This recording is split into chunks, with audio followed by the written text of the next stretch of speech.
Welcome to Forza Drift Event Season 5, Round 4 at Finland's Power Park. Today is the main event. 32 qualified drivers are going to be going head-to-head today in a top 32 bracket run down to the top 3 finalists. Of course, yesterday being the qualifying runs, we saw some incredible runs yesterday, a score that I have not seen in 2 seasons of this FDE Open Series, a score of 98. Pretty incredible stuff from our drivers, lots of action yesterday, but today we have even more in store for you all. Let's go ahead and take a look at the bracket and see exactly where we're going to be beginning our day today. We have on the top left side of your screen our first convoy of drivers, starting off with unfortunately a bye run from T Masters. Some drivers unable to make today's main event. It's all good. It happens. Things happen. It's a international competition. Everyone's in different time zones, and we're all at the behest of Forza Horizon 5 and our power and all those other things. There has been times where power outages have caused drivers to miss runs and what have you. However, moving on with It's Eco taking on Isa Knight Elfay versus NXL Shadow, and season leader in champion points, CCX Baz taking on JDM Hawaiian DK. So that's going to be our first convoy of drivers. We are ready to hit the track right now. But before we do, let's go ahead and take another quick peek at the track showcase. Just really quickly remind everyone exactly what the judges are going to be looking for today. Not just for the lead driver, but for the chase driver as well. Starting out with a initiation straight into Outer Zone 1 and Outer Zone 2. Outer Zone 2 took a lot of lives yesterday. By the end of this corner, if you don't have your drift settled, your angle consistent, it is easy to oversteer, as you do have to pull your ride into the corner for inner clip 1. Sweet transition into Outer Zone 3. Outer Zone 3, another barrier zone.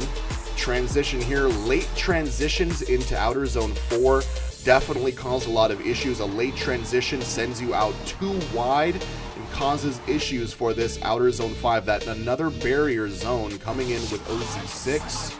And the transition timing is going to be really important, especially today where you got someone on your tail. But without further ado, let's head to the track and see who we have up first with that T Masters bye run. I think we actually just get another treat. T Masters being the driver that we saw a 98 out of total 99 points yesterday. So T Masters is dialed in on this track with this tune, and I'm sure we're going to see another beautiful ride here with this bye run.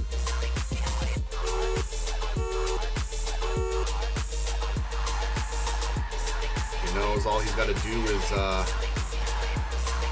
finish the track. beautiful e-brake initiation, sliding all the way through the zone, full coverage, coming back in with a maximum angle into that inner clip. So smooth and committed. Big loss of speed there due to just how much commitment he has into those transitions. Lots of angle, you get a little bit more deceleration. Just a beautiful run to start off the day here in Power Park, round 4 of Season 5 FDE. It's a great way to start the day. Judge's decision, I'm going to head on over here. I wonder who it's going to be. Oh, it's Team Astas advancing into the top 16. Incredible. Gotta say, I don't know if anyone who got the 32nd seed would have been able to upset Team Astas here on this track. It seems like he has this track just completely dialed in. However, we have another head-to-head all ready to go. It is going to be It's Eco, a teamless driver, taking on Issa Knight, representing Team CCX. Of course, we have Eco on the right side in the lead, and Issa Knight in the chase.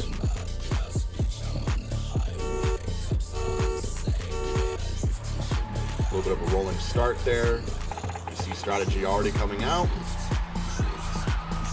A little bit of distance being made up between these two drivers. That Corvette in the lead, obviously a stick driver. I'm not sure if Issa Knight is a roller or a wheel driver. From that smooth slide, I'm going to go ahead and say that's a wheel driver, but consistent slides from both drivers here. No wall contact, just a beautiful run. That proximity, not really opening up too wide, but not able to close the gap too much. However, when you're going against a let's go ahead and take the keys to victory while I go back. Let's when you're going against a controller driver who's using the flicking stick method, you kind of you want to be on the door. Obviously, that's the name of the game, but I don't know. It's kind of a risk when you have a lead driver kind of wiggling like that. I feel like when you have the controller player in the chase, it's not as bad. But we'll see what happens here with Issa Knight now in the lead and Eco in the chase. Now we'll see if Eco can manage his speed as well as Issa Knight did. So far, so good. Issa Knight with a tiny bit of wall contact there, but nothing to scoff at. It looks like we have a little bit of a speed difference going through OZ4, but Eco making up that distance pretty quickly. Slowing down quite a bit here. Some contact from the Corvette. You can hear it. Just a little bit of that fender contact there. And I'm not sure how the judges are going to rule that one. I'm glad I don't got to make a decision on it. Now, where judges are going to be looking at is how much contact caused the lead driver to spin there. And I said this, I mentioned this yesterday. I feel like when you get really slippy builds, or builds that might not be focused on speed and more so trying to just get as much angle and smoothness as possible, you kind of take hits a little bit rougher. When you get hit something like that, it's easier to spin out, whereas if you have a really grippy build, you can kind of stay a little bit more planted. It didn't seem like too much contact, but that contact is causing Issa Knight to spin in OZ5.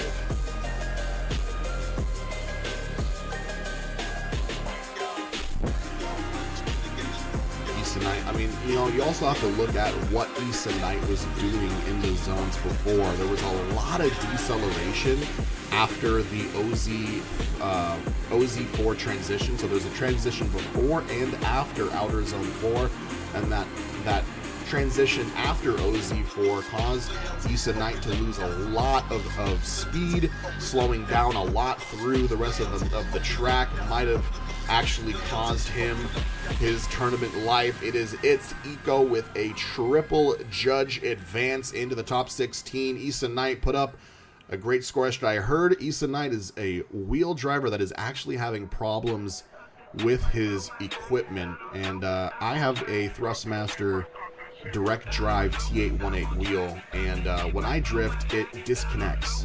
And apparently that same situation is going on with Issa Knight. It's a testament to the skill to be able to handle that enough to put down a good score, qualify for today. Unfortunately, just not in the cards for him. It's Eco. Congrats on the top 16 advancement. Moving on through the rest of the bracket, Elfe, two big names. Elfe, I believe in the top 10 for championship points here in Season 5, and NXL Shadow not too far behind. Two talented drivers, Elfe in the lead.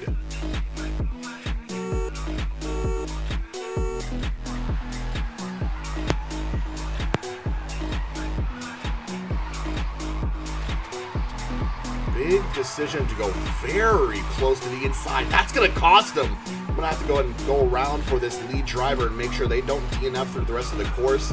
That is a chase DNF.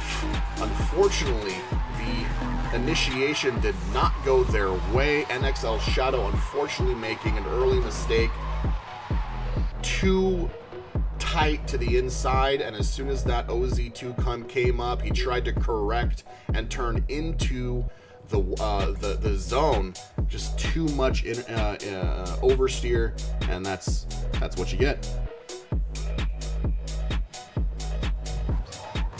Looks like Elfe is going to have a major advantage going into the second round as we whirl our way around to the starting line on this beautiful recreation of Finland's Power Park made by, I believe, owner and organizer of FDE Shredded.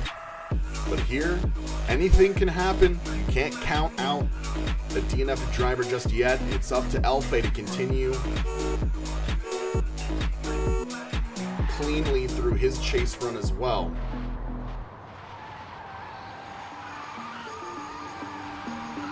So far, so good, and you can see NXL Shadow in the lead there. He knows the line. It's easy to make small mistakes in this game, though, especially when you are on camera trying to perform in front of your peers, some Forza drifting fans.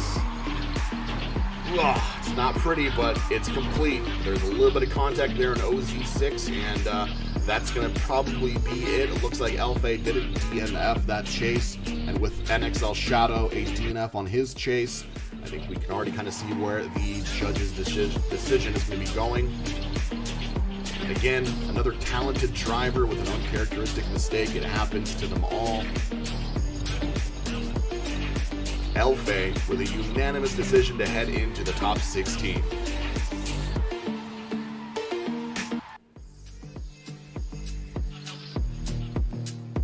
We're going to go ahead and turn down the music just a touch. I want to get that to about 25 decibels. Good to see everyone on youtube.com/Forza Drift Events. Great to see you, Kid Scythe, Pasan, Zanzi, Addict Actual, Shadow, Eco. Great to see everyone. Hope you guys are enjoying your day so far. I know some of the competitors in Shadow are just waiting for their chance to get on track. And on track we have CCX Baz and JDM Hawaiian DK. CCX Baz again. Baz, the season championship point leader of current with 264 points. Looking to get another 100 from a podium finish today.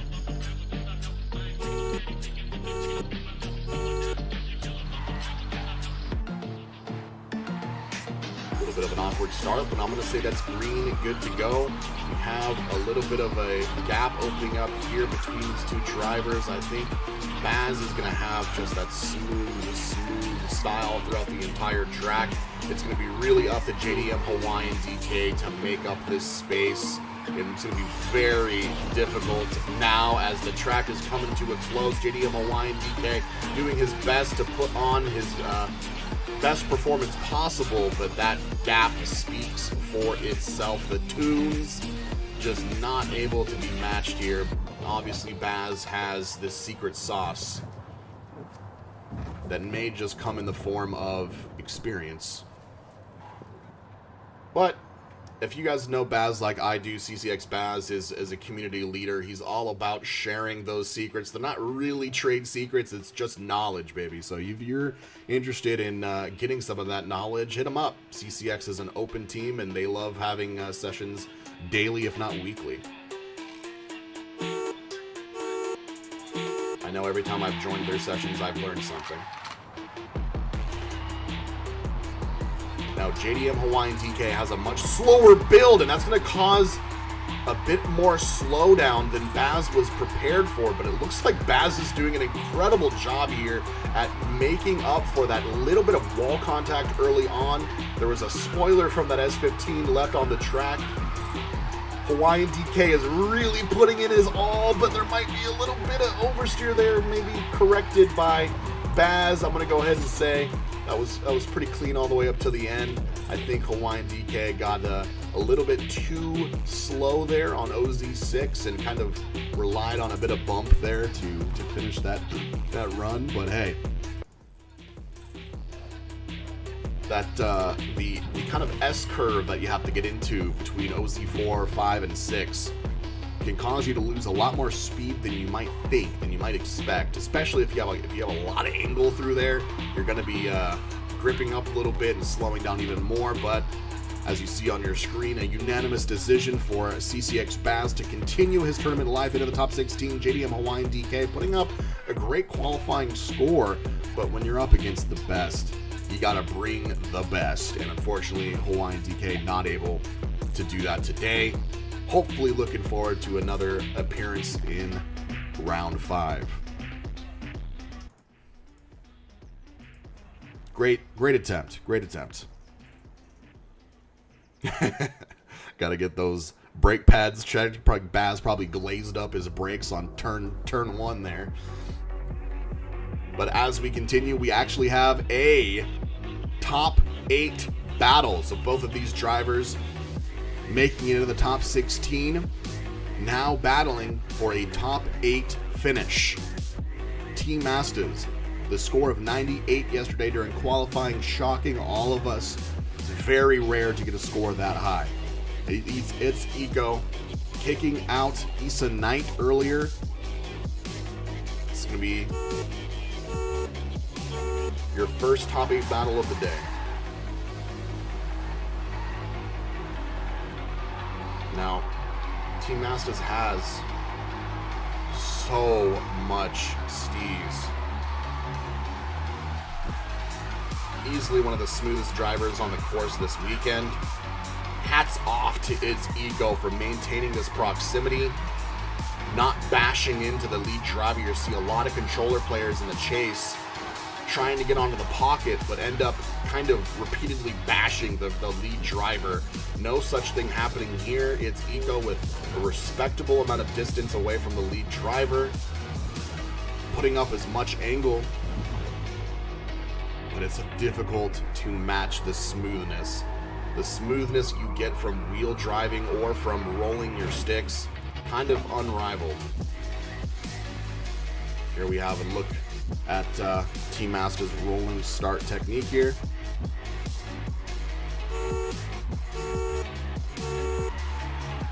Make sure we get a good consistent horn for these drivers. It's Eco in the lead and Team Masters in the chase. Now, will Team Masters be able to utilize that left foot braking without oversteering this Mustang, all that power and torque? Hopefully it doesn't send them inward, but the Corvette with its Eco doing a great job through OZ4 so far. Nice and wide on the exit of OZ4 and a smooth slide through 5 and 6. A great run from its Eco. Holy cow, hitting above his weight class, putting up a good fight against Team Masters. We'll see if it's enough from the judges.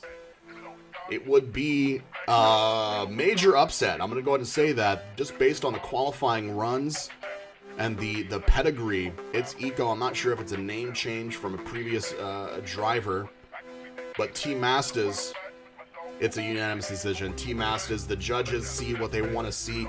You can't beat the smooth, controlled style, the skill expression that comes out of Team Masters on this course. is out of this world. It's Eco had a great run, just not enough to beat this weekend's king driver so far. Team Masters, of course, making it into the top 8 with that victory. Another top 8 battle here before you. Elfe taking on CCX Baz.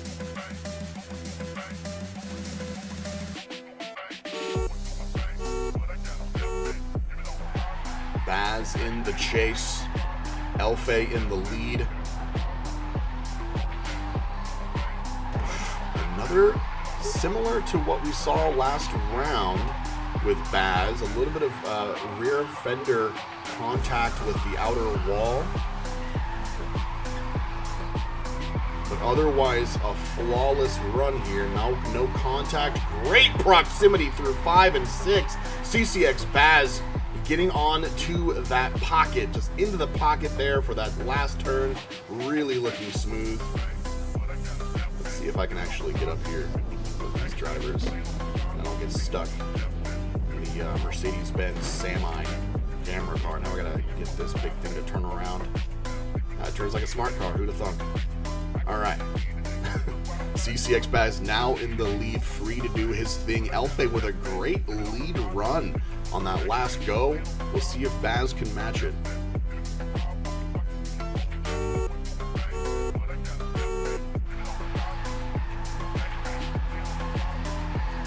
Baz with this pretty much signature body weight transfer initiation. No e-brakes to be found. Just gliding through this course beautifully through OZ3 into the transition of OZ4. Second transition, OZ5 and OZ6. Baz taking off just a little bit there, but the proximity staying pretty consistent throughout the entire run. A little bit of happy horns there from the drivers, realizing that was a great battle between them both.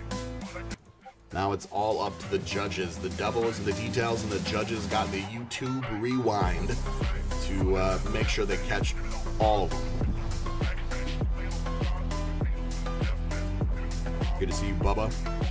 Sir Seek, aka Crazy Yoda, aka Captain Skill Issue, in the chat on YouTube, enjoying the runs. A top 8 battle between two big names in the community. Sapitron, great to have you, another community leader. Looks like Elfe has a Judge 2 and Judge 3 advance.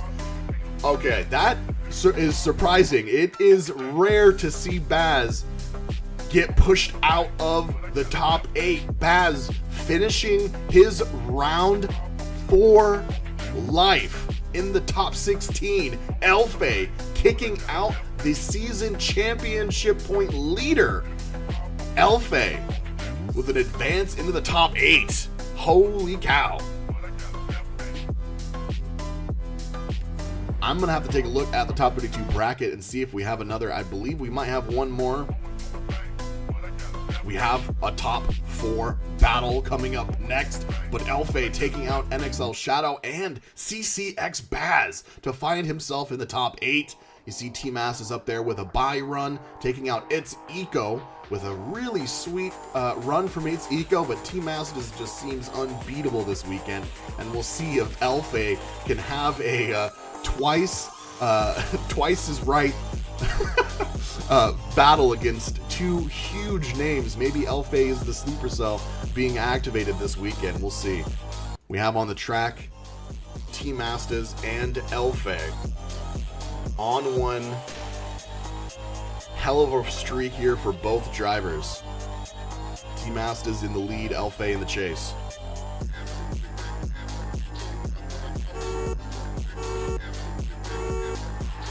A top 4 battle. Which driver will continue on into the top 4 for the rest of the competition? I'm going to be quiet and just enjoy this, because this is some of the highest drifting skill expression you can find in this game.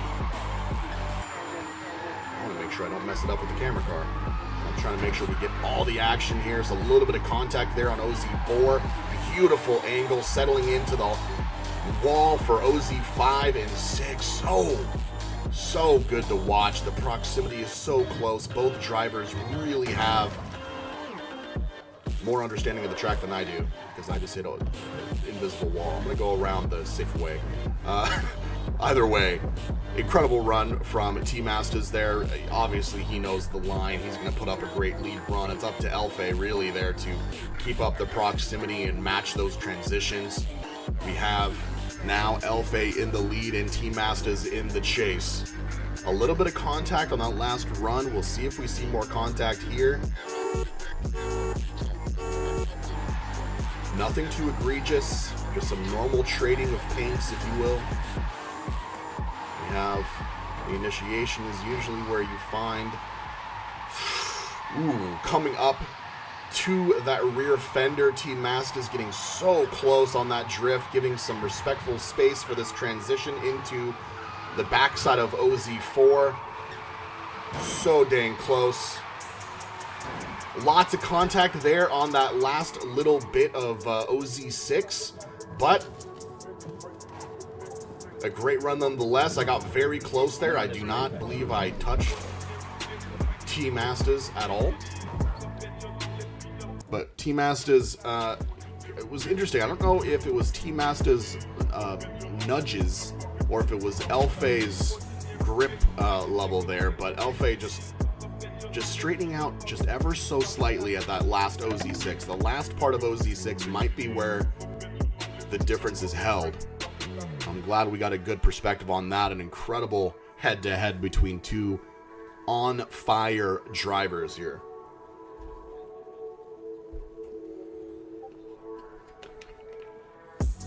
Now, when you get down to these top four battles, it's going to take the judges typically a little bit longer to deliver the results.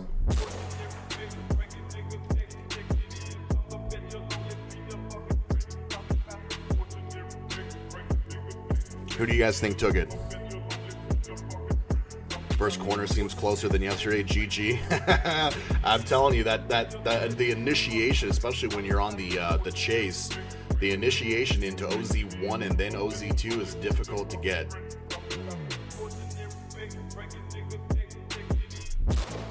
It's not really a perfect radius as well. I'm sure the drivers know better than I do, but the run from OZ1 into OZ2 isn't really a perfect radius. It's more of like a straight shot, and that can definitely cause issues. But Baz still number one in our hearts. Looks like we got Irish thinking that Elfe inched it out there over T-Masters. T-Masters, Bobby Stowers throwing up some support for T-Masters. Looks like we got a one more time for two judges. Looks like Judge 3 thought that Elfe was going to advance, but 2 out of the 3 judges are looking for a one more time. We're going back to the track for another top 8 battle for top 4. Elfe back in the lead. T-Masters, actually it's going to be T-Masters back in the lead, and Elfe in the chase. I'm going to do what I should be doing. I'm going to keep my camera car nice and close, and I'm just going to let the driving speak for itself.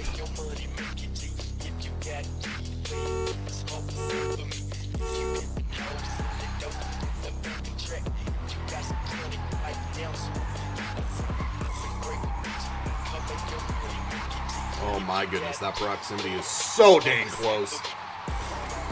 Beautifully managed by Elfe there, and again into OZ3. A little bit of contact. Snappy transition, whipping that tail around for OZ4.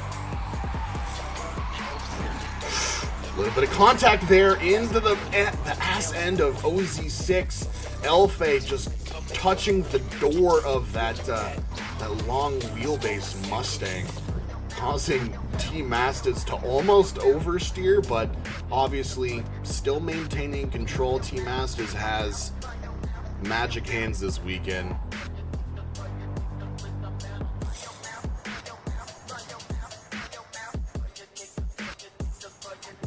Masters some space here to get back to his position in the chase. A solid chase, a solid lead. Seems like a lot of the action, or a lot of the abnormalities, if you will, are happening in that OZ5, OZ6 section. Here we have Alfie in the lead, trying to put up a good chase, or a good lead for Team Masters in the chase.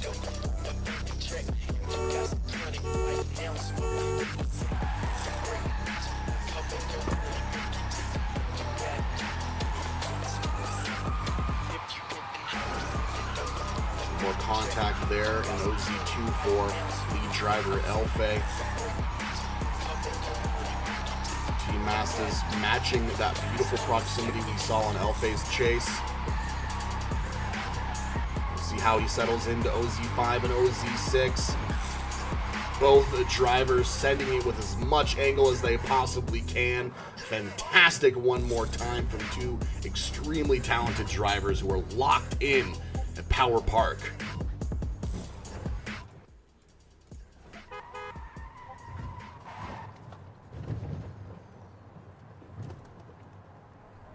Of course, the previous decision.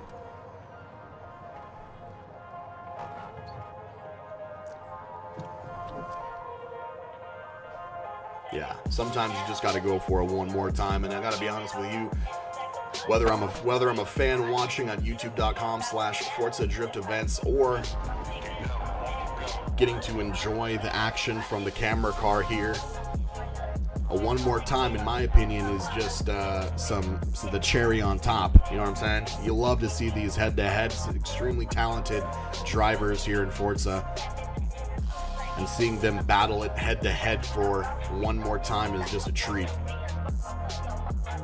We see Judge 3, hometown finish judge, advancing Team Masters into the top 4. It looks like Judge 1 and Judge 2 still have time to think.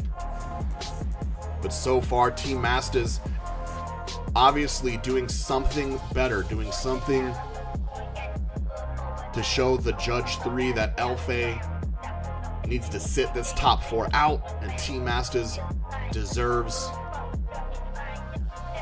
that top 4 finish.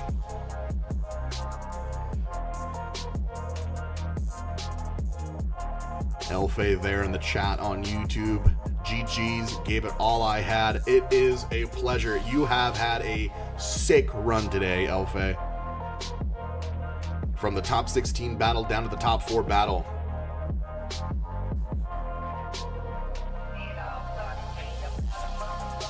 Incredible runs. Obviously, these judges think so as well. Probably typing up a storm over on Discord. Shunzi, you nervous? No, probably not as much as the drivers are, right?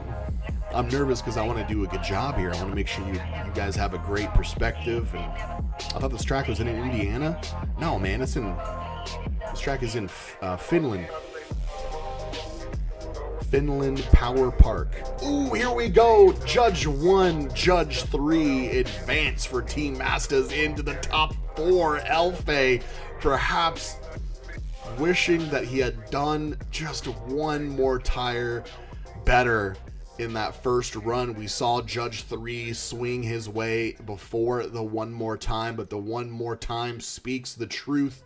Team Masters going into the top 4, putting himself in contention for that podium finish, and Elfe with a sweet run through the bracket today, but ending his tournament life in the top 8. We have another convoy of drivers getting ready to meet us on the track. We have a regroup call. We're going to see the top right side of your bracket coming up next. It's Zanzi first up with a bye run, Play Pro taking on Prez JFK Sr. And I'm told that a lot of these head-to-heads are teammates going against one another, so pretty interesting. Oryx 6 taking on It's Not Black Viper, and Longcaster taking on teammate Dead Riser. As you see on the left side of your screen there, Team Masters fighting through the bracket. Of course, with that 98 qualifying score, he is the first seed. Might have a little bit of a smooth sail into that top 8, but meeting some stiff competition with Elfe, but inching ahead. A great run so far. We have plenty more in store for you after these messages.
Welcome back. This is Forza Drift Events live on youtube.com/Forza Drift Events. of course, the main event today of Season 5, Round 4 at Finland's Power Park.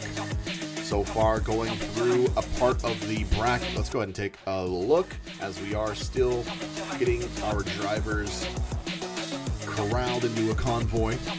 We see on our screen the top left bracket, T Mastas, the score of 98 out of 99 total possible points yesterday in qualifying, finding an easy path with that bye run, taking on some fierce competition with Eco, and then taking on what was close to being an upset with Elfe, but some just minor differences in some OZ5 and OZ6 slides put Team Mastas up on top, waiting in the top 4 for his competitor as we are kind of going in a specific order: top left bracket, top right bracket, bottom left, and then bottom right. So what coming up next is going to be Zanzi going through the track with a bye run, and then 3 head-to-heads for those drivers in the top right. We are loading into the track. I'm sure y'all can recognize that background sound.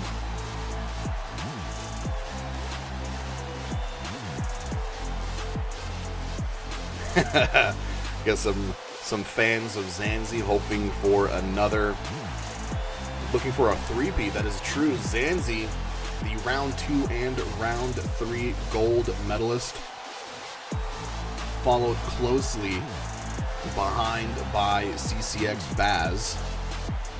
A early exit from the competition this weekend. CCX Baz with a little bit of, looks like we have an update on the bracket here. Looks like it says DQ. Oryx, VI, DQ, Black Viper, DQ. I'm interested in seeing what exactly that means.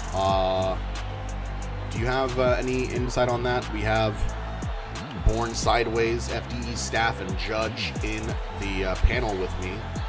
I'm just going to find out now. Yeah. Sorry. No, you're good. I've never seen a DQ on the panel like that, but as we were saying, Baz leading the competition just a little bit early than usual, but still the season leader in championship. I'm just getting word. Okay. Sorry, I'm just getting word they didn't make it, I guess. They just didn't show up. Yeah. Interesting. Things happen. Again, like I mentioned earlier, it's an international competition. Players from all around the world connecting on YouTube and on Forza Horizon 5. Anything can happen. Storms. DQ is disqualified. Yes, sir. Looks like we have some no-shows. It's unfortunate. We don't get to see another head-to-head, but things happen. And you roll with it. I can fill Bubble Lags. I'm sure you could, man. Bring out that sweet Corvette. Are you still driving that Corvette? Can you sing Fiend? No. Fiend isn't a song. That's more of like a chant. I guess chant is a form We're just of having song. some lobby issues, so they're just relaunching right now. Oh, okay. In case you're wondering. Yeah, I see the lobby kind of died out. I don't see Shreddit in the lobby either. Forza things, you know. Forza things. I'm going to go ahead and take it to a commercial break so y'all don't got to hear me yap too much. I will cut the commercial break short as soon as we're ready to have the convoy back together.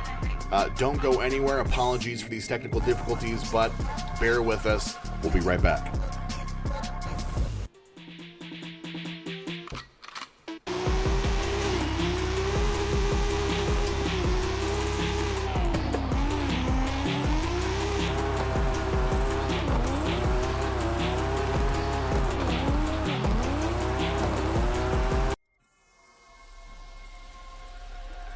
Just kidding, we're back.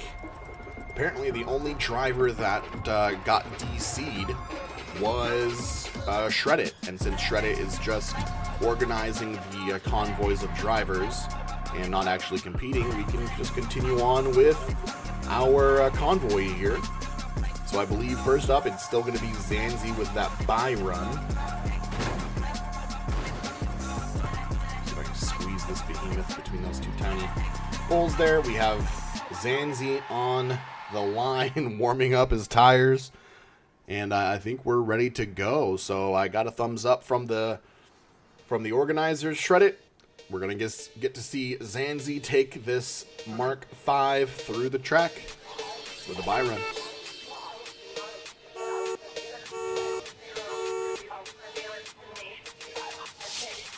Okay. Looks like he wants another horn.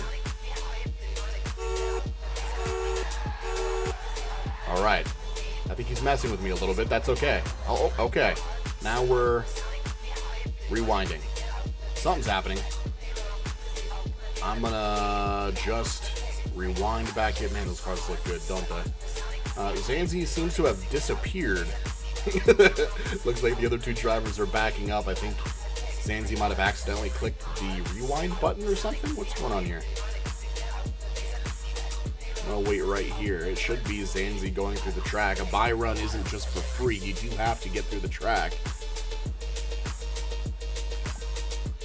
No more C7 after this season. Ah, gotcha. Last season with that Bubba, CCX Bubba with his trademark Corvette. Oh, God.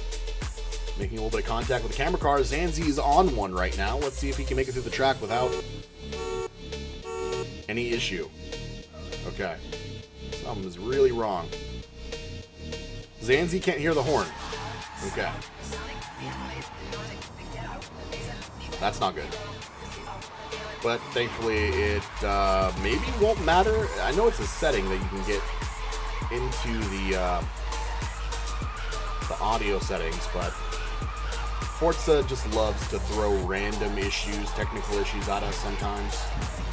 It's an imperfect playground, like I mentioned yesterday. But we do with what we can. Beautiful run from Zanzi. Unfortunate bye run from a competitor unable to make it, but we roll with the punches. Coming up next, it's going to be Play Pro and Prez JFK Sr. All of these drivers in this convoy are part of the same team called Mental Drifting. Now we have Play Pro in the lead, Prez JFK Sr. in the chase. Top 16 battle.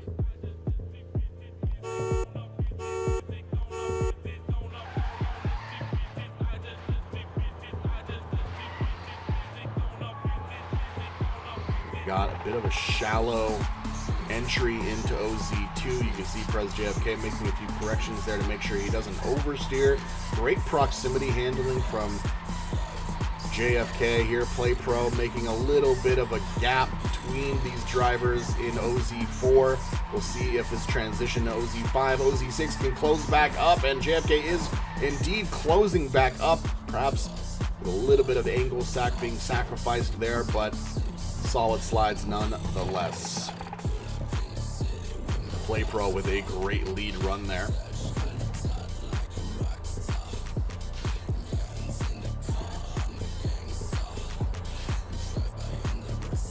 Now JFK's turn to get into the driver's seat with a lead run. Play Pro in the chase. Now, with such a great run, such a great lead run from Play Pro, JFK is going to have to match that. Bit of contact there on OZ2. We're going to try to keep as much of a clear picture of the lead driver as possible, as Play Pro, perhaps not as much grip or power,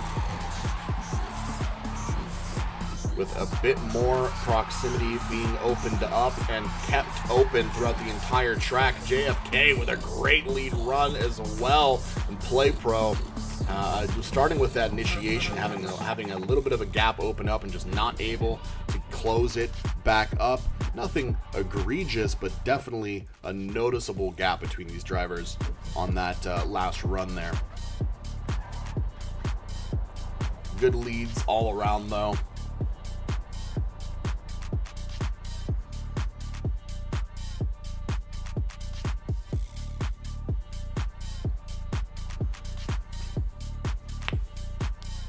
Glad we decided to continue on with this convoy, even if we have a little bit of an issue think we're going to need to reset sooner than usual, but that's okay. Prez JFK Sr. with a Judge 2 and Judge 3, a unanimous decision to send Prez JFK Sr. into the top 16. Play Pro FDE staff, media, a member of the FDE staff, does incredible work every single round for us every season. Unfortunately, meeting the end of his round for Season 5 here in the top 32. Prez JFK Sr., congrats on the top 16. Go back to the track and see who we have up next. We have Longcaster and Dead Riser. Longcaster in the lead, Dead Riser in the chase. Both looking pretty good. Let's see what they've got for us here in Power Park.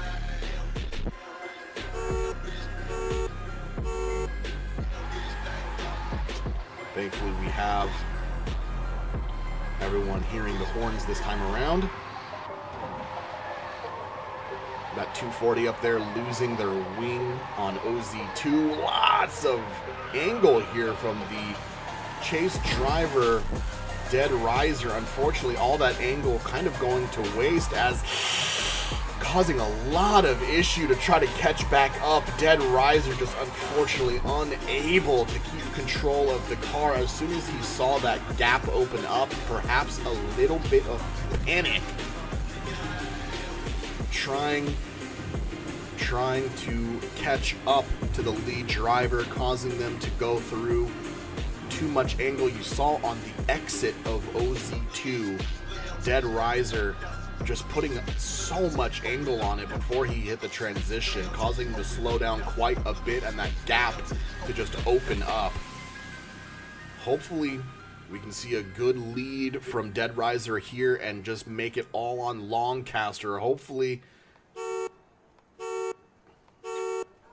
of course, Dead Riser saying hopefully he can shake Longcaster into the same kind of situation here. We'll see how speed management fares for both the drivers. You see much more natural line there, perhaps not as much coverage over inner clip 1 as Dead Riser might have wanted. You see a gap that opened and is not closing for chase driver Longcaster, but I think Longcaster knows that all he has to do is get through the track. Proximity doesn't matter at this point. You just got to make sure you don't DNF, and a major advantage for Longcaster there. Unfortunately, Dead Riser just not able to complete that chase run. And it is Longcaster with a unanimous decision for advancement into the top 16. Two drivers that I have not, I don't think I've seen before in FDE personally. So great to see some new names around. Both drivers really putting down great qualifying scores yesterday. Unfortunately, Longcaster just inching out over Dead Riser and going into the top 16.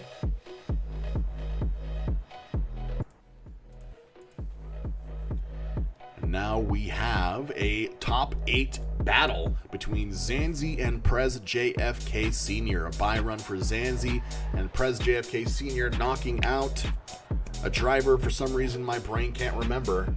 But we're going to see a top 8 battle here nonetheless. Zanzi in the lead and JFK Sr. in the chase. Of course, Zanzi looking for a 3-peat gold medal here. Round 2, round 3 gold finalist. Also, the number 2 driver, the second place driver for the championship points, sitting closely behind CCX Baz. But with CCX Baz out of the competition already, Zanzi's probably looking to leap ahead with a podium finish here in round 4. And it starts now with this top 8 battle.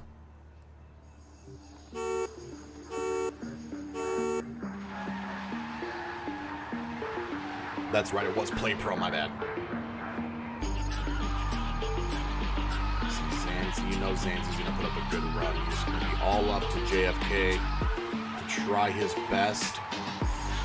Might not fight for super close pocket proximity, just making sure that he follows the line, making sure that he maintains that smooth drift. Beautifully done from both drivers. Zanzi, of course, was just absolute stellar lead run. Prez JFK Sr. trying to close up the gap in OZ5 and 6.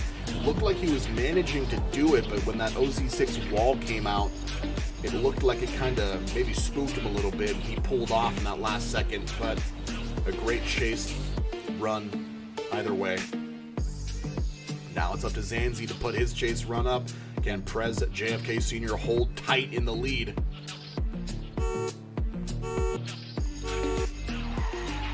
It's up to Zanzi not to make any mistakes here. Finish the run. And it's up to JFK to try and match or exceed the skill expression that Zanzi put on display for us just before. Beautiful line, great angle from lead driver JFK. I gotta say something after this run. My goodness, I feel like I've been watching the progression of some of these drivers throughout the last couple of seasons, and I gotta say, Prez JFK Sr. has had so much progression in skill over this last season. It has been truly a treat to watch. I feel like JFK has always been pretty solid behind the wheel, but man, I feel like the difference between his first appearance in FDE to now, it's got to be mentioned. Just incredible improvement, putting up a great fight even against the best of them in Zanzi. Great stuff from both drivers, absolutely best. Man, wouldn't it be cool if we could like incorporate like most improved, some part? Nah. As soon as you say participation trophies, everyone gets pissy. Excuse my language. But I don't know. I think it's important to note, you know, when you have a driver who comes in and really cares and wants to put in that seat time and gain the knowledge from the community members and really push the envelope here against Zanzi, punching above his weight class. Prez JFK Sr. with a one more time for Judge 3. It looks like Judge 2 going for a Zanzi advance, and a one more time from Judge 1. An accomplishment in and of itself. Prez JFK Sr. putting up a tight battle against one of the best in the field. A one more time.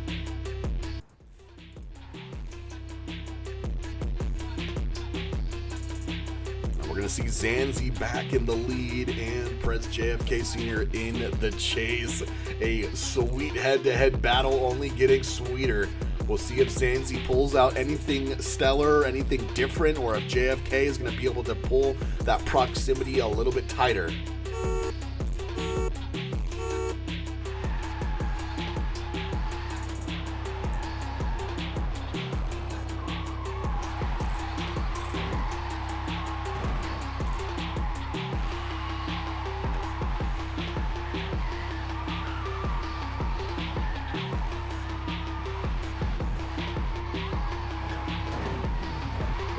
Oh man, a little bit of contact there, sending JFK out a little bit. Hold it, and he was able to manage it until the end. A little bit of error there outside of OZ4 going into OZ5. You saw JFK kind of try and avoid too much contact with Zanzi. I think he was successful in mitigating the amount of momentum transferred from that hit. It didn't seem to bother Zanzi so much, but Prez JFK is such a respectful driver, making sure that he doesn't send Zanzi into a wall and pulling off perhaps just a little bit too much there. We'll see what Zanzi does in his chase if JFK can match that lead.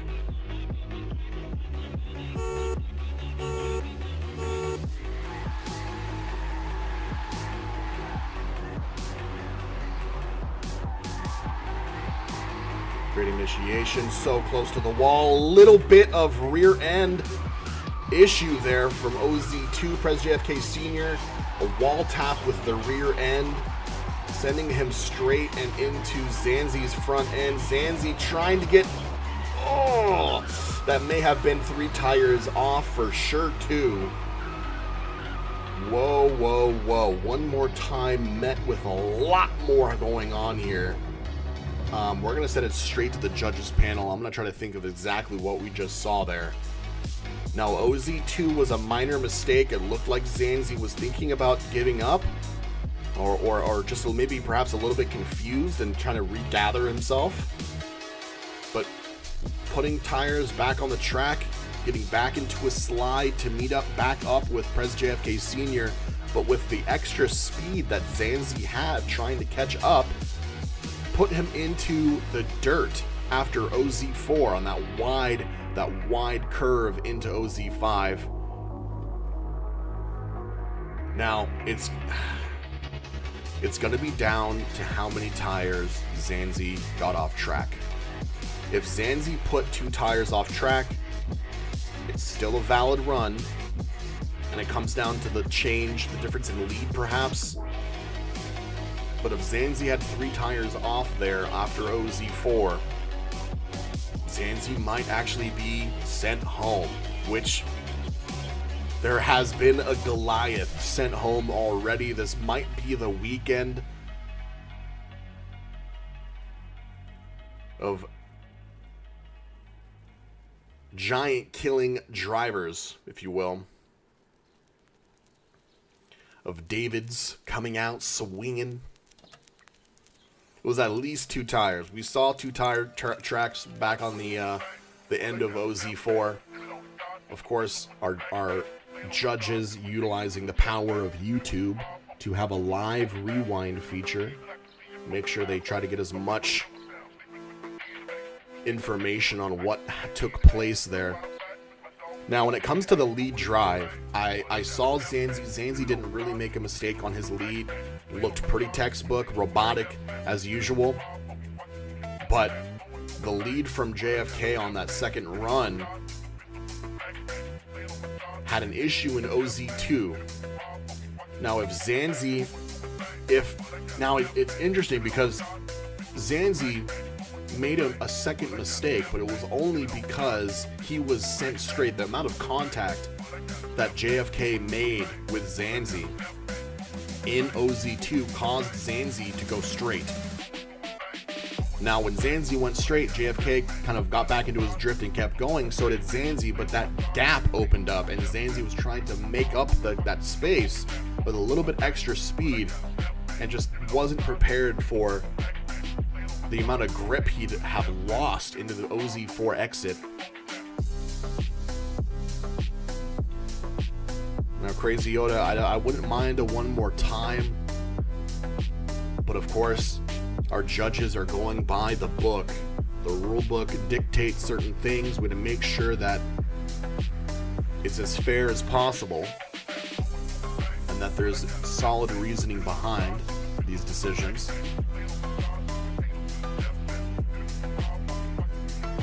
Taking their time to make sure they get it right, as this would be another, I gotta say it would be another upset.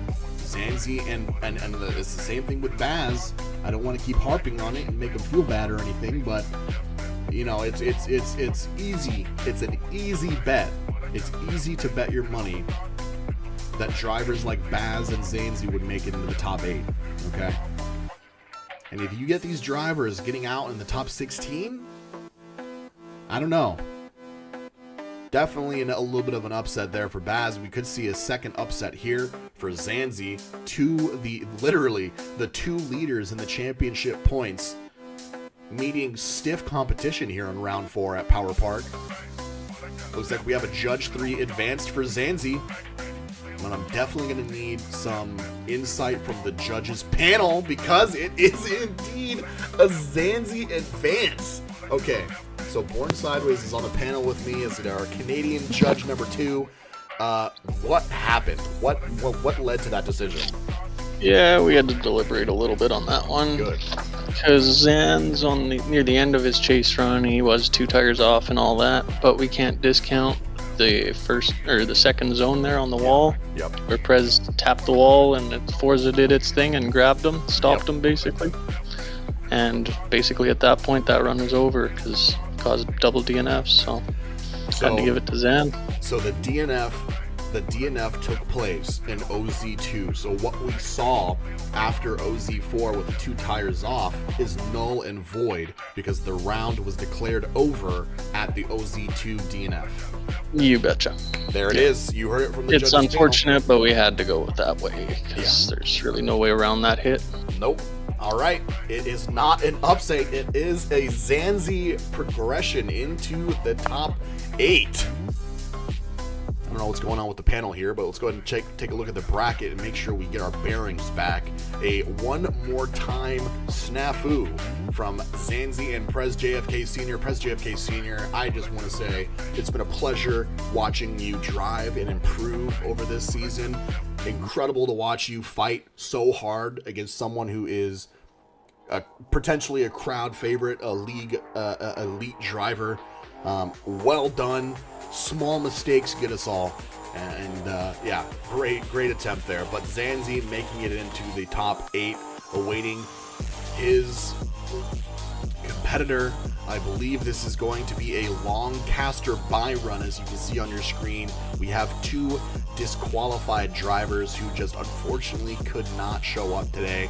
So those 2 drivers equated in a buy run for Lancaster from Mental Drifting, making it into the top 8. We're going to go ahead and do a quick buy run for him.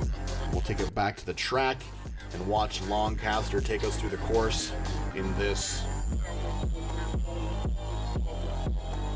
beautiful 240.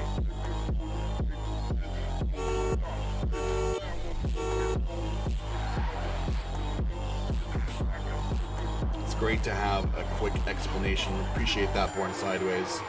Coming in with the facts and knowledge from exactly what we're watching. Man, what a sweet livery. Now there was, I did try to harp on that OZ2 error.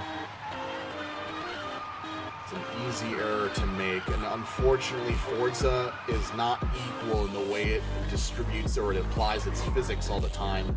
There are times where you can slide on the wall like butter, like a hot knife through butter, and there are times when you slide against the wall and it just stops you from 100 to 0 immediately. And unfortunately that's what we saw for JFK. Man, what an unfortunate Forza snafu.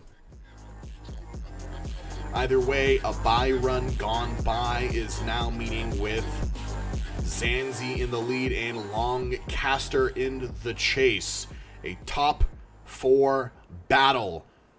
Zanzi, of course, looking to leapfrog over CCX Baz in the championship points. Of course, all of this information that I'm discussing can be found at the URL on the bottom right side of your screen. This is ForzaDriftEvents.com.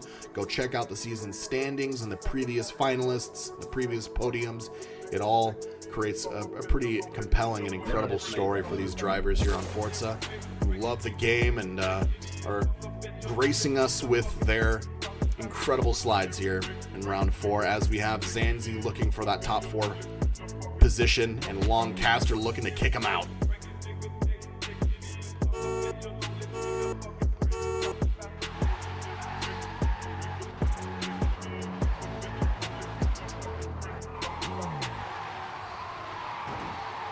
Great job at avoiding contact there, sliding into position, but now a gap is opening up a little bit too sharp on the inside there for the chase driver.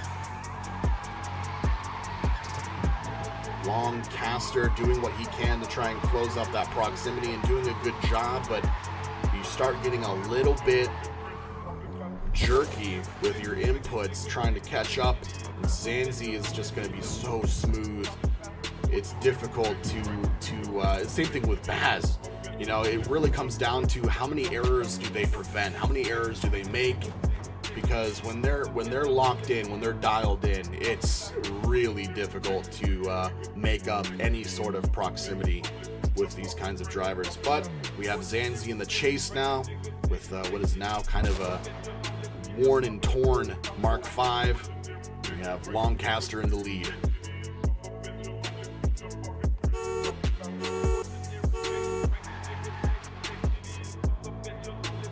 lot less speedy off the jump.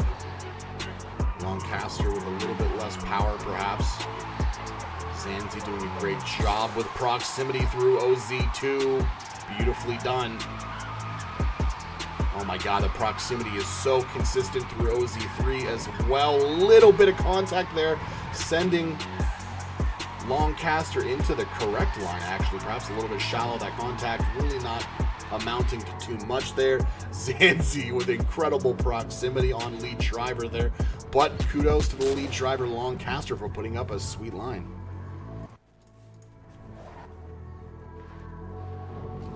Oh man, we always could use a little bit of work schedule. Couldn't have you compete.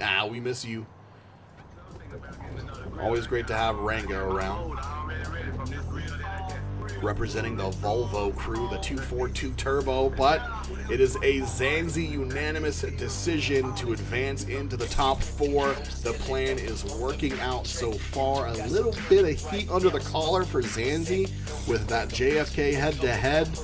Lancaster putting up a stellar fight as well, but unfortunately that proximity and the smoothness, the zone coverage, just pulling Zanzi further and further ahead, and now into the top 4. I believe this is going to be one more battle, perhaps. Let's see here. Nope, it is not. Zanzi is the top 4. That's the end of this convoy. We should be back with the bottom left side of your screen. That part of the bracket will be up next, starting with James Neilio and Unbe Kant. Don't go anywhere.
Welcome back, Forza Drift Events fans. This is Season 5, Round 4 at Finland's Power Park.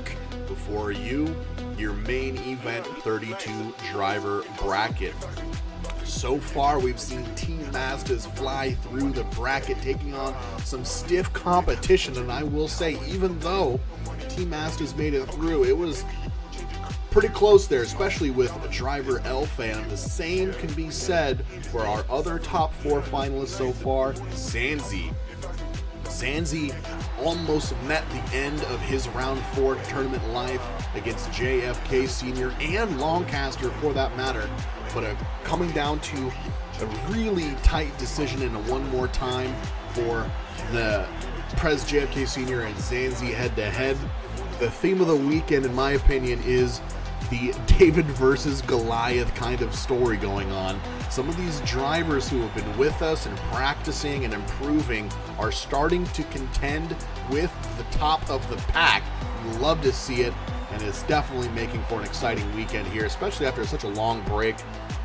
You get a little bit more of a mixed bag of results because of the long break. Of course, the holiday season, the new year, some drivers having to deal with work schedules and family responsibilities. You get drivers who are able to put in time, and you get other ones who might not be able to put in as much time. So, as like we've said before, an hour's worth of preparation is a lot different than a week or a day or a month. All about seat time. It's all about knowing your build, knowing how to tune the car for the track, and practice. So, hey, practice paying off so far for Team Masters and Zanzi. Moving on to the bottom left side of your screen is going to be the third convoy of the day. Starting off with James Neilio and Unbe Kant. Continuing with JDM Caliber and Apollo Creed. On with Daddy Dilds and Mello. Finishing off with SoFlo Ray, and Kid Scythe.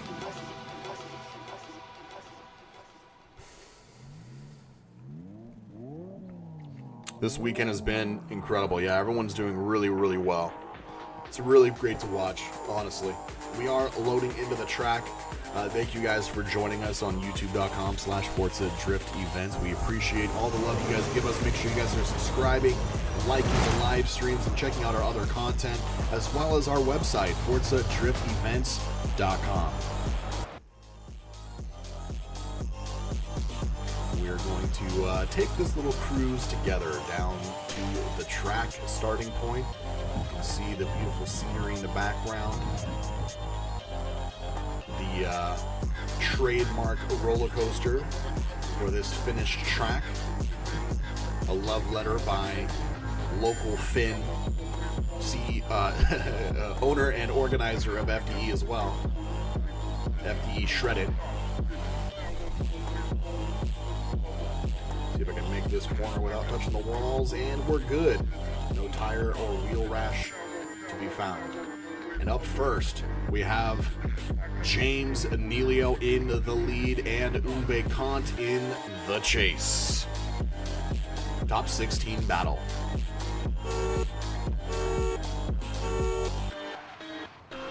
James Neilio hot off of the gate.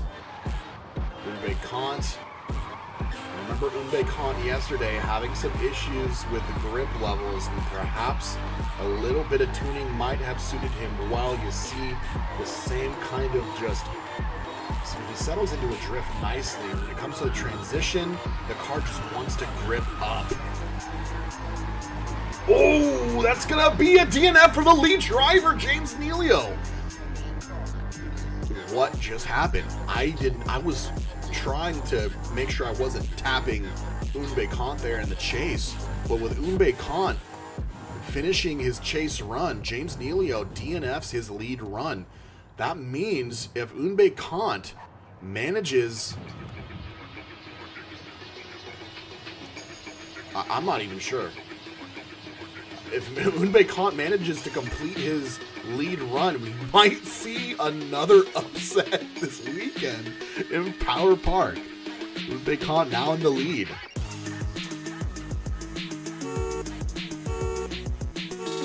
Now you guys guys know I'm not joking when I say the small errors can get everyone. James Nealio, again, I believe a top 10 championship point driver this season. Extremely talented. A lot of oversteer though, but managing to pull it back out. I think James just wants to be able to get through the track without causing a DNF or DNFing himself. That's going to be a DNF for the lead driver there too. We're getting DNFs like hotcakes right now. What is going on? Uncharacteristic from James Nealio. I have seen James Nealio make mistakes like that before, but there's a lot of skill there still yet. But I'm sure we're going to find out more information from the judges panel. It might be a one more time. I don't know if that was a quadruple DNF, a triple DNF. There's DNFs flying all over the place. I don't know.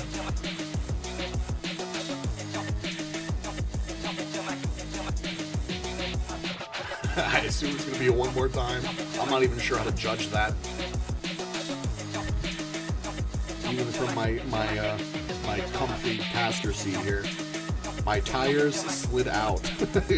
Crying face. Doing big content here on YouTube. James Nealio advances. Okay, I need some insight from your boy Born Sideways. What just happened? Okay, so obviously both drivers DNF'd on their leads. Yep. However, James was able to get much farther in his chase run. Okay. Because if you watch on the first run, after the outside zone 2, there's a huge mistake in Buchan. Okay. On his transition, it basically, he over-rotates, comes to a stop, and then starts getting back up behind him again. So even though he completed the run, it was not a completed run per se. He kind of DNF'd at some point throughout his run. So both drivers DNF'd their lead. James Nealio finished his chase. Yeah. Buchan did not finish his chase. So it's a James Nealio advance. Sometimes all you need is a single go through the track. You don't even need anything else. 3 out of the 4 runs DNF. James Nealio gets that completed chase and moves on in the competition. Sometimes it's as simple as that. Thank you, Born Sideways. No problem. All right, moving on as James Nealio squeaks through the top 32 into the top 16. Now we have another top 16 battle between JDM Caliber and Apollo Creed. JDM Caliber, a teamless driver, and Apollo Creed representing mental drifting.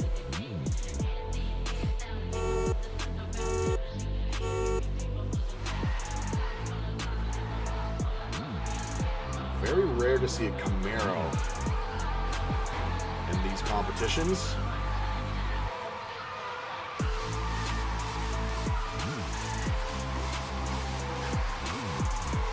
Okay, so we're making up the proximity here. Apollo Creed with some more contact, sending himself straight. You see 2 controller drivers here, perhaps JDM Caliber in the lead with a little bit more of a hybrid technique between stick flicking and stick rolling. But when you have 2 drivers who are on a controller, you get a little bit more violent contact like that. If both drivers are correcting to the inside, you end up getting a little bit extra contact there. But a solid lead from JDM Caliber, and you saw Apollo Creed fighting to keep that proximity nice and tight. JDM Caliber's turn to chase Apollo Creed around Power Park. Lots of... My goodness, I might even be a keyboard player the way those tires are gyrating. Oh, that's a lead DNF, and we're going to continue on with JDM Caliber in the chase. As long as JDM Caliber completes his run, I just gave myself a heart attack. Imagine the camera car DNFs a driver in that situation. Whew. All right, lots of deceleration there, even threw me for a loop. I'm glad there was no contact. I don't know how there wasn't, but hey, this camera car is magic, I suppose. You know, we saw JDM Caliber making his way through. Apollo Creed just unfortunately not able to get that Camaro dialed in, fighting for grip, fighting for angle throughout the entire track, and unfortunately a little bit too much oversteer into OZ4, sending him out. Well done to JDM Caliber, and I'm sure we'll see you again, Apollo Creed. Congrats on even qualifying for the top 32. It's definitely an accomplishment in and of itself. Now we have another top 16 battle between Daddy Dills and maybe just Daddy Dills. This might be a buy run. Let's see.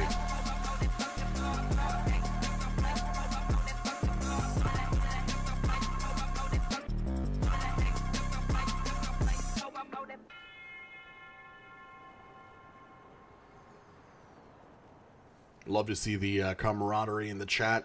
Drivers helping each other out, figuring out tunes, figuring out builds. Love to see it. I think this is indeed a buy run. Daddy Dills on the line on his own. I'm not sure who his competitor was, but apparently they're having some issues showing up today. No problem. Daddy Dills is a buy run.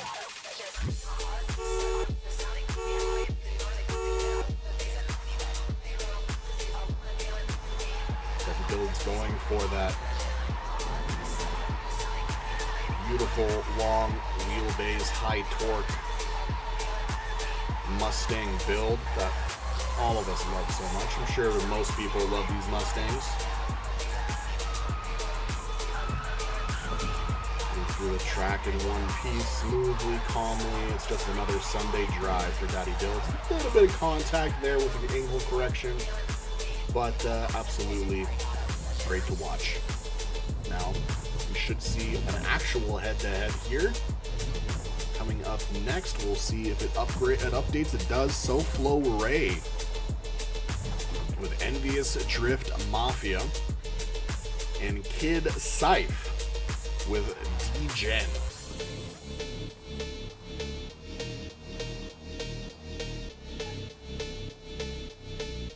All right. Now SoFlo Ray in the lead. I know this is a smooth controller driver. Looks like both drivers are actually on controller here, so let's see which one can master that smooth style we're all looking for. Now when it comes down to it, as long as you have angle, as long as you hit the line, you're in good shape. How big or small your wiggle is doesn't always matter.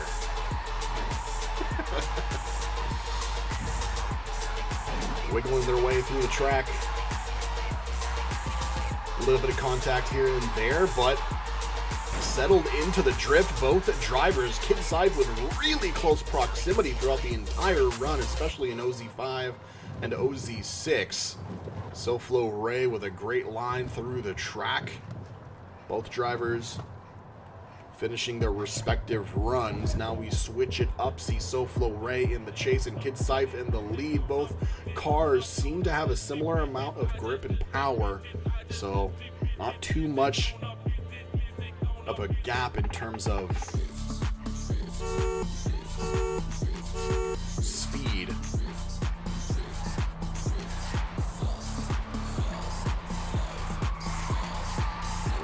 OZ1, OZ2. That OZ1 can be tricky. It's easy to miss. Pulling back in. Looks like SoFlo Ray able to avoid too much contact there, making up that proximity quickly. Respectful distance for the transition through OZ4. One more transition in for the long haul in the last curve. SoFlo Ray doing his best to stay on the side, gluing himself to the side of lead driver Kid Syfe. Beautiful run for both drivers. SoFlo Ray really putting it all on the table there.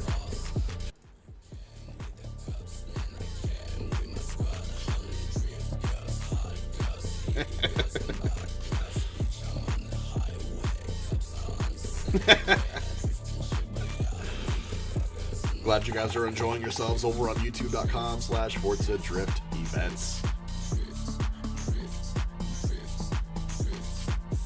Now, SoFlo Ray, Kid Syfe, both talented controller drivers. Now Now I know that on that second run, or maybe it was the first run, I've been seeing drivers have basically bumper coverage over the OZ1, and it's been enough to get them by. But it's very easy to just completely miss that outer zone, that initial outer zone after the initiation, and Kid Seif with a unanimous decision to continue into the top 16. SoFlo Ray putting up a great fight. Kid Seif just taking off there. In fact, I would love to hear some insight onto exactly what happened there. What were the determining points in that decision, Born Sideways? Oh, so when both guys are flickers, it's very difficult to judge. Yeah. But they were actually both pretty decent, pretty good runs. We felt like Kid followed the line slightly better than in his chase than vice versa. Okay. Yeah, that was basically it. It was pretty close. Kid Seif. He did dive in a little bit on his initiation in the chase, but other than that, he jumped right back into line. Whereas Kid Seif was all over his door. You could tell he was fighting hard, but he was kind of ignoring the line a little bit to get there. So, gotcha. Yeah. Interesting. All right. So it came down to the chase run for that head-to-head. Great fight from SoFlo Ray, but thank you very much for that information. But Kid Seif inching ahead into the top 16. Now a top 8 battle between James Nealio with CCX and JDM Caliber, a teamless driver. See how James can recover from what was a eventful first battle for him to get into the top 16.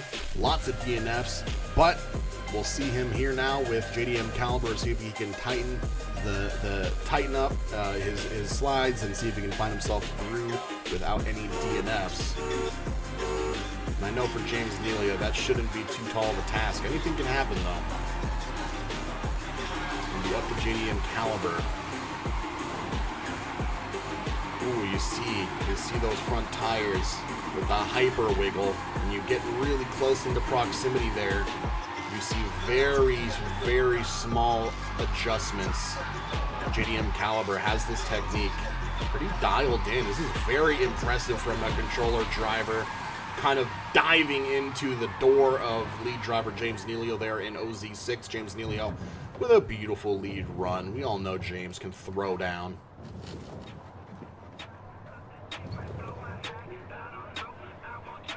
JDM Caliber reaching new levels, in my opinion, for controller drivers. Now we have James Nealio in the chase, Caliber in the lead.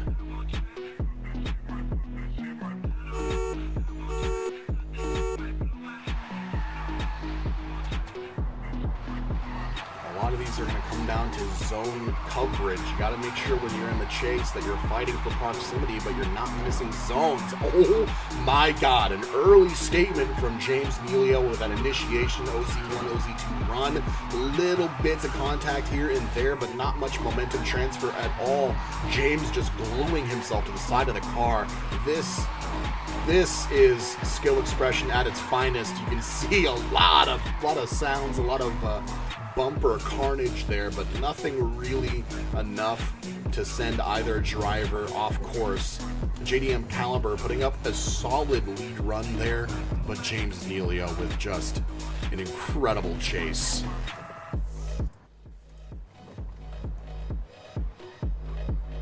The proximity, yeah, solid in every way you can imagine. James Nealio fighting into the top 8 here in round 4. JDM Caliber meeting his end in the top 16. Now I want to make sure I do have the right understanding of where we're at in the bracket. We do see James Nealio just took out JDM Caliber. We're going to see Daddy Dills and Kid Seif up next. That's going to be another top 8 battle, and then we'll finish off between James Nealio and the winner of that top 8 battle for our top 4. Daddy Dilds and Kid Sive. Dilds in the lead. Daddy Dilds with mental drifting and Kid Sive with D-Gen.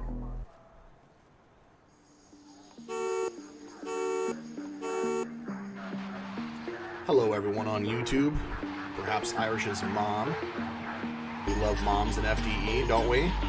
Great to have everyone enjoying their Sunday. Hopefully everyone's Sunday is going well. As we have here a top 8 battle between two talented drivers. Daddy Dilds going smoothly through the track. A couple tires off there perhaps. I think that was safe to complete the run though. I don't think it was 3 tires, just 1 or 2.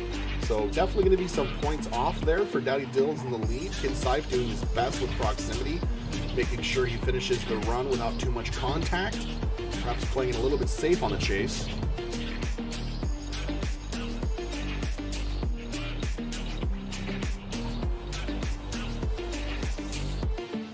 Daddy Dilds in the chase and Kid Sive in the lead. Daddy Dilds is going to have to practice a lot of speed management here. The difference in speed and acceleration between these two cards is going to be obvious. It's going to come down to angle correction, left foot braking, and it all starts with initiation through OZ1. Dilds with just bumper coverage of OZ1, and that's what I'm talking about.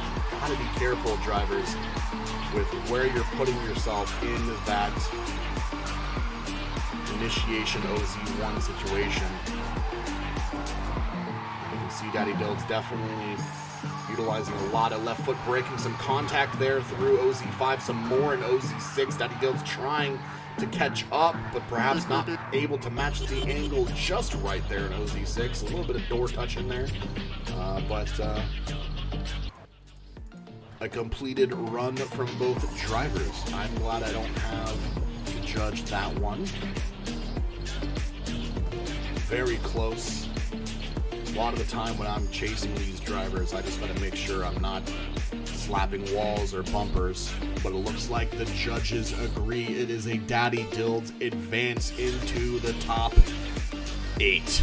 Kid Sive with a top 16 finish. Definitely going to be happy with that. I mean, I would be happy if I was in the top 16. I'd love to compete one of these days. Hopefully soon. You guys will see me on track for the first time. Maybe shred it too. That'd be something. But Kid Sive, well done. Tough, tall order to beat Daddy Dilds. Daddy Dilds finding himself in a top 8 finish. Now, going to be going into a top 4 battle. Whoever finds themselves on top here is going to be versing T Mastas in a top 4 battle later on, but we won't get ahead of ourselves. James Neelio now in the lead with CCX. Daddy Dilds in the chase with mental drifting. Top 4 battle here in round 4, season 5, Forza Drift events.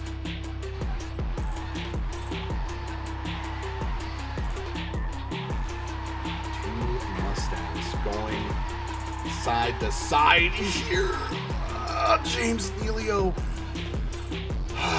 James Neelio with an early mistake in OZ2. Unfortunately, that's going to be a DNF from the lead driver. Too much contact with the wall there, sending James Neelio into an oversteer situation off of the correction. Now, this is what comes down to the lack of practice time, I'm sure. Again, with the holiday season just nearly behind us, perhaps not as much time spent with this tune on this track, but you can't stop now. Daddy Dilds now in the lead, and James Neelio in the chase.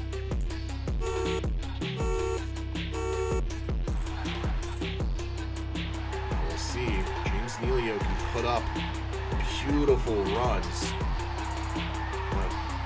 Anyone who's not practiced on this track can be very unforgiving, especially with all of these barriers, barrier after barrier after barrier, and these zones like this right here where you do lose a lot of speed because of how much angle and of course the transitions you're making through the track, but there's no deceleration zone, so it all has to come down to angle and a left foot braking.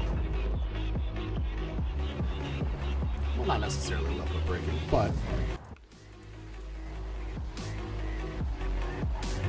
I'm not going to keep yapping. We got a decision here between James Nealio and Daddy Dills. I'm going to assume that that first run was a James Nealio DNF, so Daddy Dills able to finish his lead run. Meanwhile, James Nealio, unfortunately, with a DNF on that track, sending Daddy Dills into the top 4. James Nealio in the top 8. Beautiful run by him through the bracket, but plenty of points as well in terms of the championship standings. I'm not sure exactly how many points these drivers get for top 8 or top 16, but quite a bit. Daddy Dills is going to be really happy making that top 4 finish. We have your bracket on the screen now. We're going to go ahead and get another regroup going. But as we just saw, James Nealio taking out Umbe Kant, JDM Caliber, just meeting his end with Daddy Dills. Two veteran drivers in FDE, competing for a long time. We've seen them reach great heights and unfortunately sometimes great lows. Both drivers making it to the top 8 here. A stellar finish nonetheless. Daddy Dills taking out Mello, which was a bye run, taking out Kid Seif, and then James Nealio to find himself in the top 4 here in Forza Drift Event Season 5, Round 4. We have another part of the bracket, the last convoy of the day. Today's main event starting out with Crazy Yoda and EDM Skills. You won't want to miss it. More to come after these messages.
welcome back once again on youtube.com/Forza Drift Events. Thank you guys for joining us again for today's main event. This is Forza Drift Event Season 5, Round 4 at Finland's Power Park, which I actually just talked with Born Sideways on the panel, who let me know that this track in real life. Born Sideways is the creator of the Forza version of it. But this track in real life is actually a go-kart track. I don't know if everyone knows this, and I'm the only odd one out, but I had no idea, but that's pretty crazy. I'm probably going to go check out some old Drift Masters videos after this. But just some fun factoids about our track that we've been on this weekend. As you can see, Baz in the chat over on YouTube talking about how it feels like the walls, the barriers on some of these corners feel like they have legs and they're moving and walking around trying to screw you over. I can understand that, especially Baz talking about how didn't have exactly the greatest amount of practice, but nonetheless showing up and putting down as best as they can. We always appreciate that. All of the time and effort you guys spend, whether it's over the holiday season and a minimal amount of time, or maybe it's, you know, midsummer and y'all are grinding Forza, all that time and effort is absolutely appreciated, and it's an absolute blast. I hope for all of you guys, it definitely is for me and the FDE staff to put together these events. It's been a great weekend so far. We are on the last convoy of the weekend on the bottom right-hand side of your screen. We're going to start off with Captain Skill Issue himself, aka Crazy Yoda, aka Sir Seek, aka the man with multiple names and faces, apparently, taking on EDM Skills. Moving on with Pulse taking on Karma Mark IV, Preem versus I'm Braden, and Bionic Bunghole, a longtime favorite of mine, going up against Awesome Pie. Just kidding, disqualified. They didn't show up or something happened. Maybe their cat unplugged their router. I don't know. Not able to show up today. Awesome Pie is not, and Bionic Bunghole will get that bye run. But before we get ahead of ourselves, back to the go-kart track in Finland. It's actually a drift track. Crazy Yoda in the lead, EDM Skills in the chase. A top 16 battle here for you now.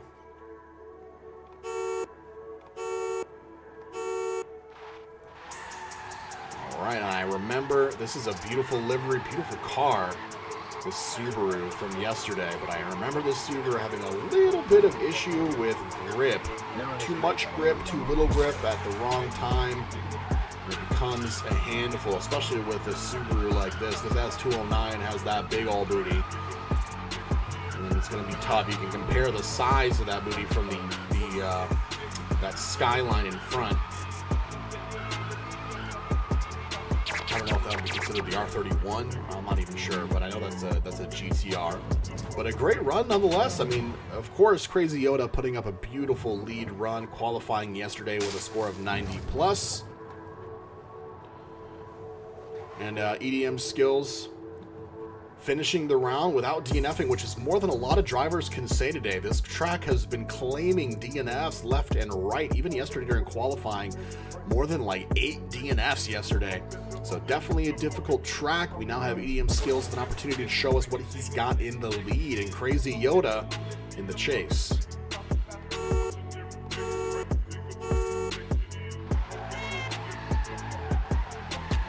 Of course, EDM Skills representing the Envious Drift Mafia. Another great community on Forza with a little bit too much oversteer there. I'm going to keep going just because, but I'm pretty sure that's going to be a DNF'd already. You see Crazy Yoda just saying, hey, let's just finish it out. We love this. I love this. It's a DNF'd run, but you know what? Our drivers want to come out. They want to play. They want to drive. And they want to get it done. That round, of course, Crazy Yoda spinning there at the end. It doesn't even really matter. The end of the run was in OZ2. A great attempt from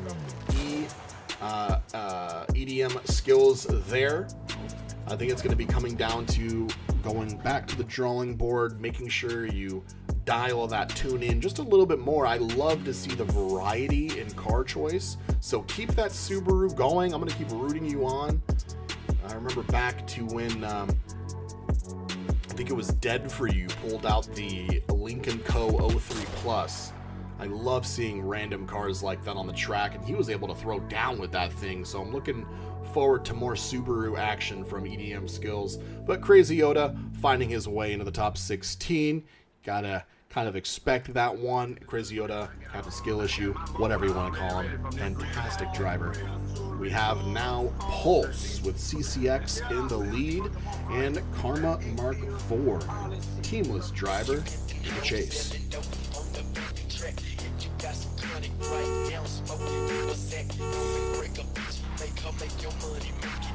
You can't have all S15s, Mark Vs, and Mustangs, right?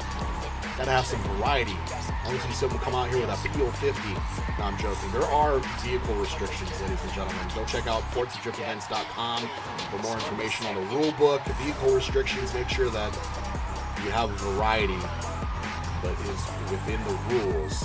We have now really close proximity through OZ6. Karma really doing his best to try and keep close proximity without wiggling into the lead driver, Pulse. The Pulse with a solid line through the course, perhaps a little bit shallow there on OZ3, but nothing too major. Karma now with his chance in the lead, and Pulse in the chase.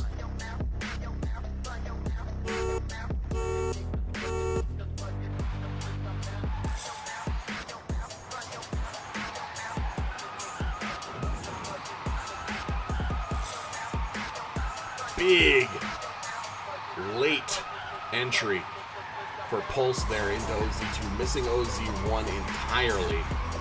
Karma might have a slight advantage here now. Karma with just a beautiful run through the track, so smooth, not many corrections to be had, absolutely settled in. Pulse doing a great job with proximity, but perhaps the line that Pulse took there on the chase, not very optimal to start off with, but we'll take it to the judges panel and see what they have to say.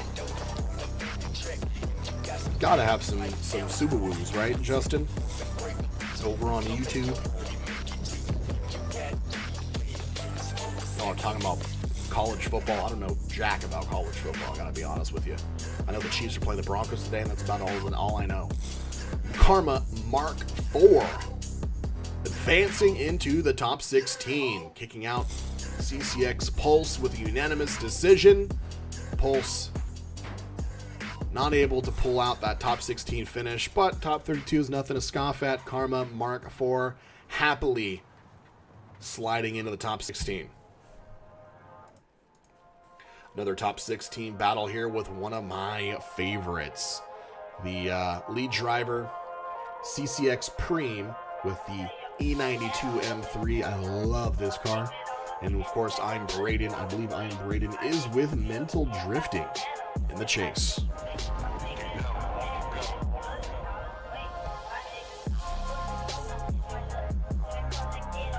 There we go.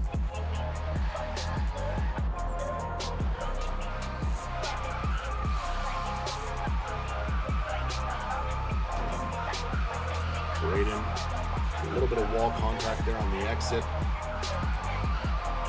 Preem with a solid line and angle through OZ3 and OZ4, going out nice and wide. Great lead run so far.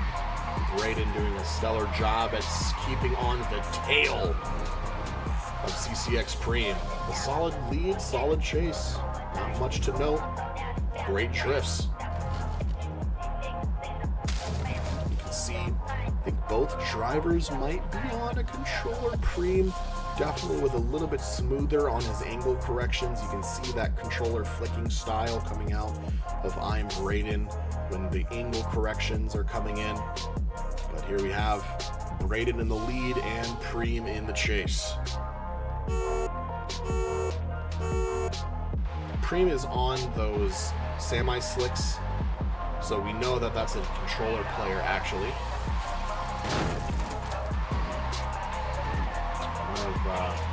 Might have hit the wall there with this semi, I'm not sure.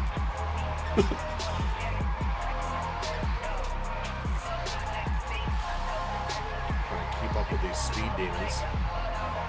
Beautiful synchronized transitions through OZ5 and 6. Beautiful proximity. Lots of angle from lead driver Braden and chase driver Preem there. Fantastic stuff. Very solid. I mean, if you were to just show me that without knowing the bracket, I'd say that was a top 8 battle, but just a top 16 battle between these two drivers right here.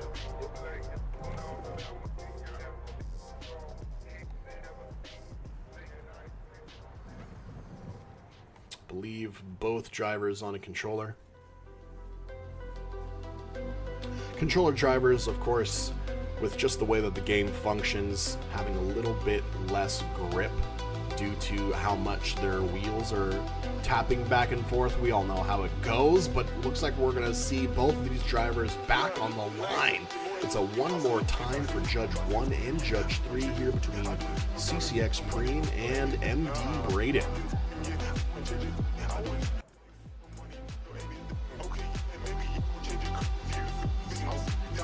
Preem back in the lead, Braden back in the chase.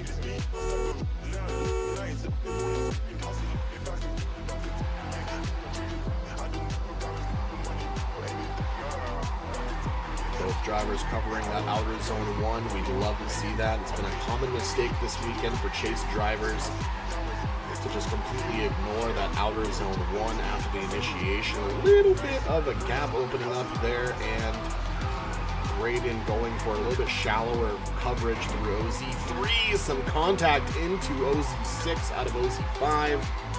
Not too much to send Preem into the wall, but just enough to make some sound.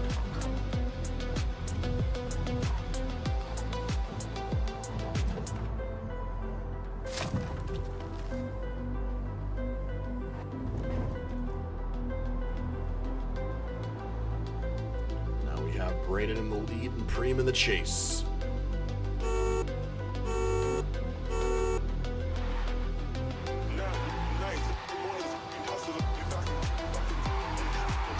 Big initiation. Some wall contact there from Braden in the lead. Beautiful proximity from Preem in the chase, but unfortunately a DNF for lead driver Braden there. There was no contact from the chase driver. I think that was just what we've been seeing all weekend. We see all these drivers, or not all these drivers, but a lot of these drivers coming into OZ2 just a little bit sharp. And when you go to turn into the corner and bring it to the inside for that next inner clip, it's very easy to oversteer there. If you come in too sharp, the line has to be really set in stone when you come out of the initiation zone in OZ1. Yep, Braden with an unfortunate inner oversteer spin in OZ2 means CCX Preem advances into the top 16.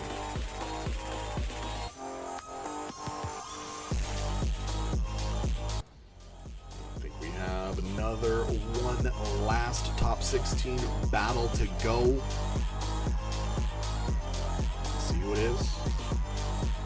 Bionic Bunghole.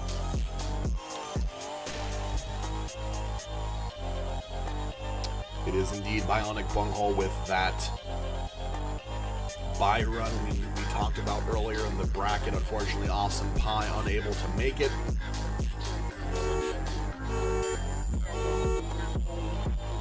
So Bionic just gets to take his Lexus with his beautiful livery through the course. What a beautiful car.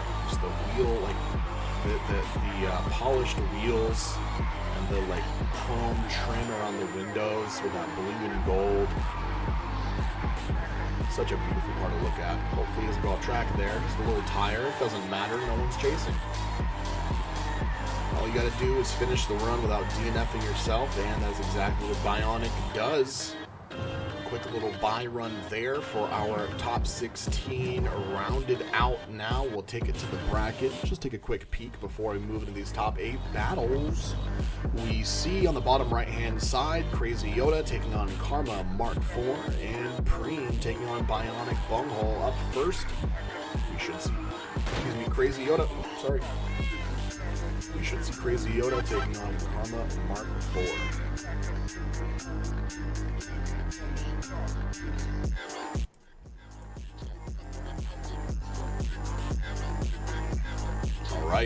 It is indeed Captain Skill Issue from CCX in the lead, and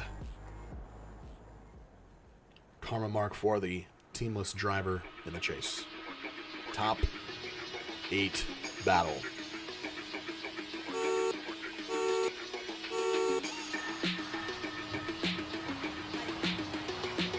I think Karma got a high 80s score in qualifying. I know Yoda got a high 90s, I believe a 94 or 96. Yoda with so much angle, so dialed in through OZ2. So predictable for that chase driver to get into the pocket as well. A little bit of an awkward positioning there, but solid through OZ5 and OZ6. Karma with great proximity, keeping himself in the fight. Yoda with absolutely a textbook lead.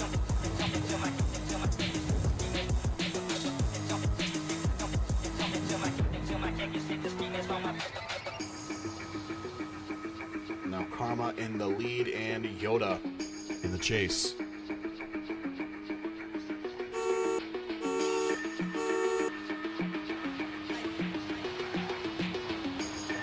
make sure we cover that OZ1. OZ1 covered by both drivers into OZ2. The long haul, you see Yoda choking up on the coverage just a little bit to make sure he keeps door to door with Karma. Karma opening up a little bit of proximity here through OZ4. The big transition out wide. Yoda trying too much to cut it in.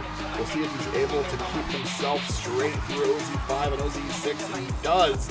A little bit of an awkward run on the outside of OZ4 there. I'm not sure how much that's going to cost him.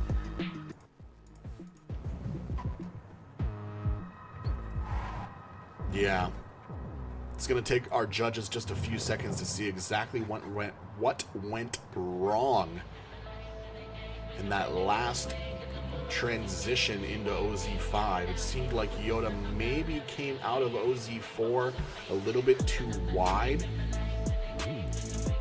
I'm not sure exactly. I wish I could just review that right here, right now. But great leads from both drivers.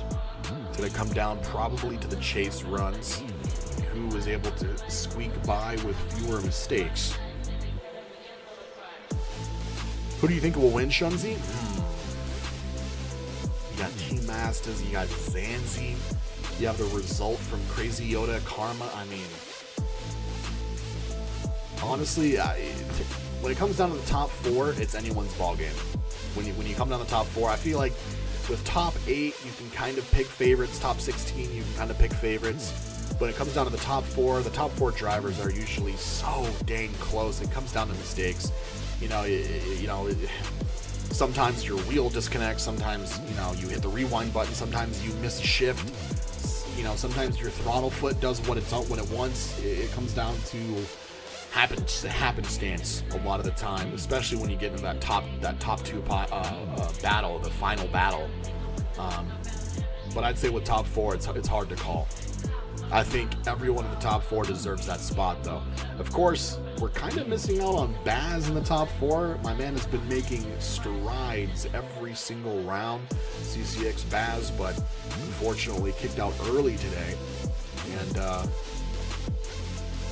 kind of been it seems like a lot of the veteran elite players have been kind of squeaking by the skin of their teeth a little bit. You know what I'm saying? It's been an interesting weekend for upsets. Hey, it looks like we got a one more time. Crazy Yoda and Karma Mark 4 with a Judge 3 advance for Karma, but a one more time from Judge 1 and Judge 2. So we'll have both these drivers back on the line for one more go around. Season 5, Round 4, Power Park. Crazy Yoda, Captain Skill Issue, Sir Seek, say his name. All 3 of them in the lead. Karma Mark 4 in the chase.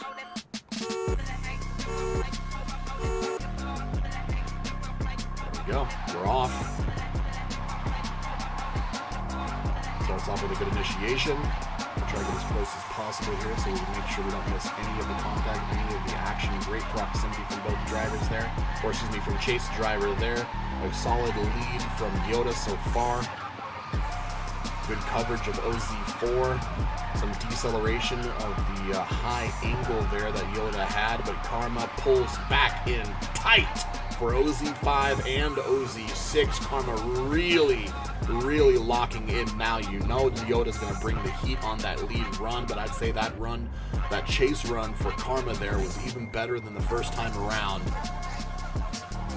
So Yoda's going to have to bring the heat on his chase, or Karma just might inch this out. We have, of course, Karma now in the lead, Yoda in the chase.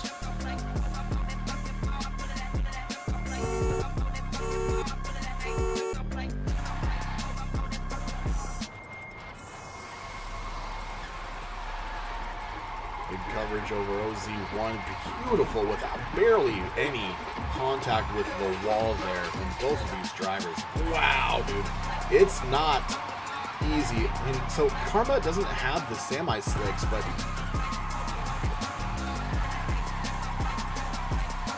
he's flicking his stick for sure. Now, the same thing with Yoda. At the end of OZ4, right here, you see Yoda just kind of having an awkward time with this part of the track in his chase. I hope that doesn't come back to haunt him. But Karma, with a great lead run, I'm not sure if that matched the quality of Crazy Yoda's lead run. Both drivers doing stellar on both lead and chase. Difficult to call. Obviously, this being a one more time.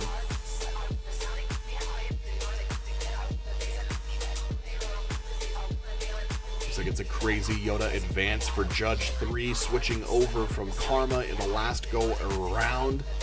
Crazy Yoda's already changed the mind of one judge. So the other two judges are still deliberating.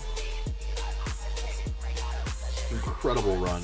And that is it. Crazy Yoda fights into the top 8, advancing Karma Mark IV, making it to the top 16, but ending tournament life here with a top 16 finish. Absolutely incredible one more time. I really thought I saw Karma taking that, but it looks like Crazy Yoda takes the cake and moves on in round 4 here in Season 5. We now have Crazy Yoda meeting the result of Preem and Bionic Bunghole.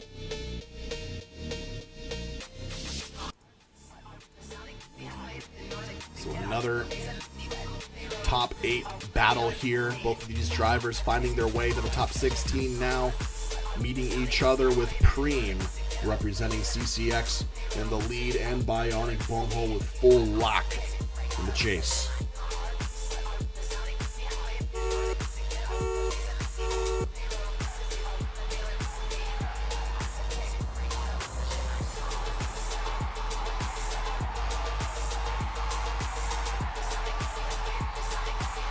Sheesh. Bionic Bunghole with that sweet proximity in there on the exit of OZ2. A little bit shallow on the entry into OZ3 because of it. Now on the exit of OZ4, both drivers looking completely synchronized. Beautiful proximity and a beautiful lead run from that M3 with Preem at the helm. We're coming down to the kind of runs that are more and more difficult to judge. The drivers are really locked in at this point. The top 8 battle between these two drivers. Bionic Bunghole now in the lead, Preem in the chase.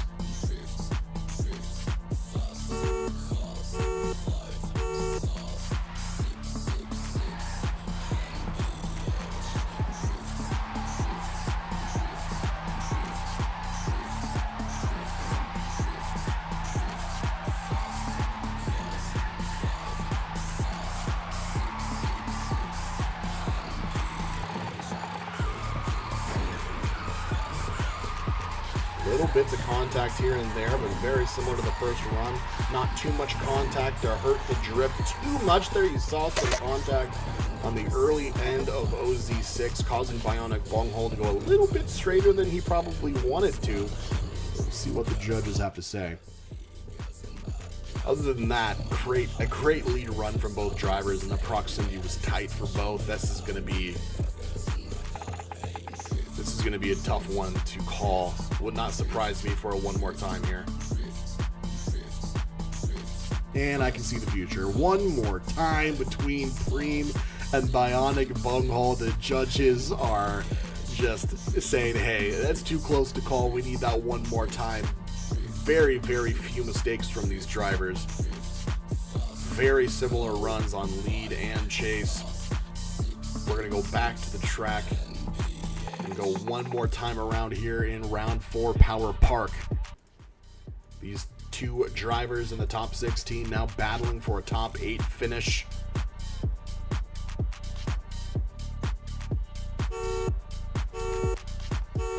One more time between Preem and Bionic Bunghole.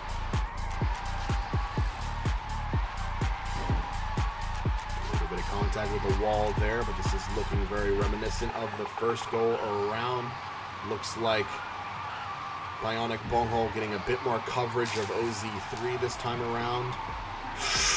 Little bit of contact there, sending Bionic Bunghole's tail a little bit wider, kind of angling up at the wrong point there. Very, very slight mistake, but at this point, that slight mistake could be all the difference. Now it comes down to if Preem is going to be able to repeat. Do I have a tree on my car? It's going to be like I can't turn. It's going to be down to whether or not Preem is able to match that chase. The lead was very solid from Preem. The only thing I really saw was that small mistake from Bionic in the chase. So a flawless chase here from Preem could send him in the top 8.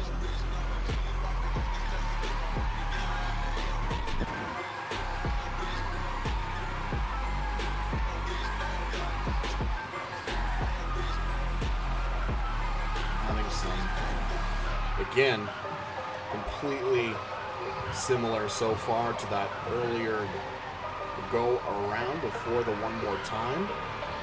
Beautifully done there through OZ5 and OZ6. Both drivers really angling up and make sure they finish through the line. Beautifully done. The small mistakes are really going to start making the biggest difference now.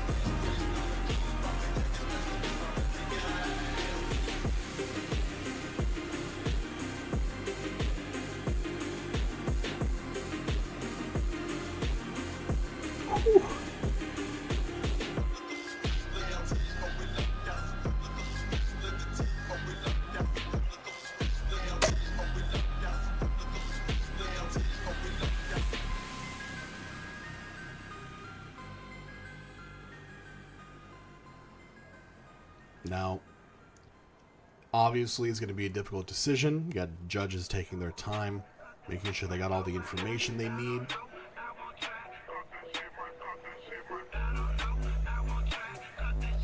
There are times when I'm able to kind of focus in on exactly what the lead or chase driver is doing, and other times I just got to make sure that I'm staying in proximity without causing problems.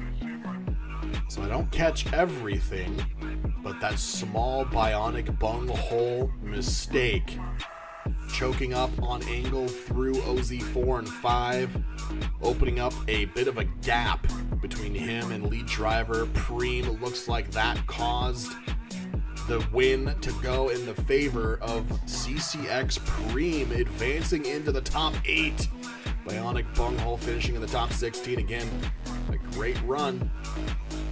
Just not enough at this point to take out Preem. Looks like we actually have Preem back on the line, which means we're coming back around. We are coming back around with a top 4 battle. Crazy Yoda and CCX Preem finding their way into the top 8. Now meeting each other for a top 4 battle. Looks like Crazy Yoda will be in the lead and Preem will be in the chase. Both of these drivers representing Casual Crew, CCX. And yeah, let's see what they have.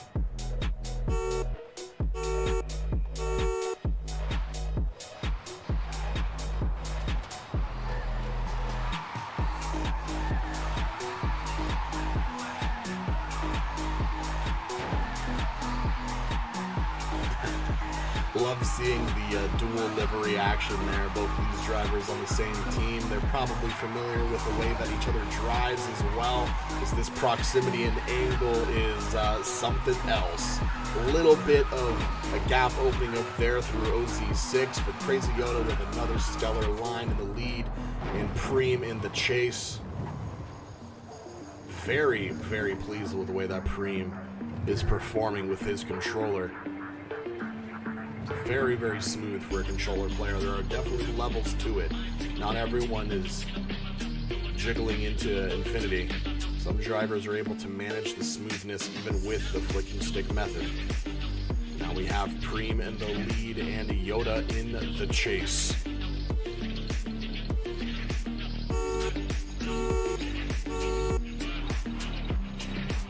See the battle scars from Preem's day here in Power Park.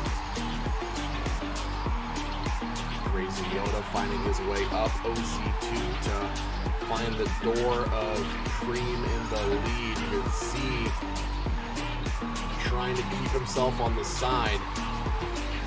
Really, really smooth on the sticks is Preem right now. And Crazy Yoda trying his best to match. Oh, okay. Maybe a little bit of a rivalry moment there coming out at the end. Yoda getting a little excited, pushing Preem off the track after the judge section completes. But we'll go ahead and see how the judges fare.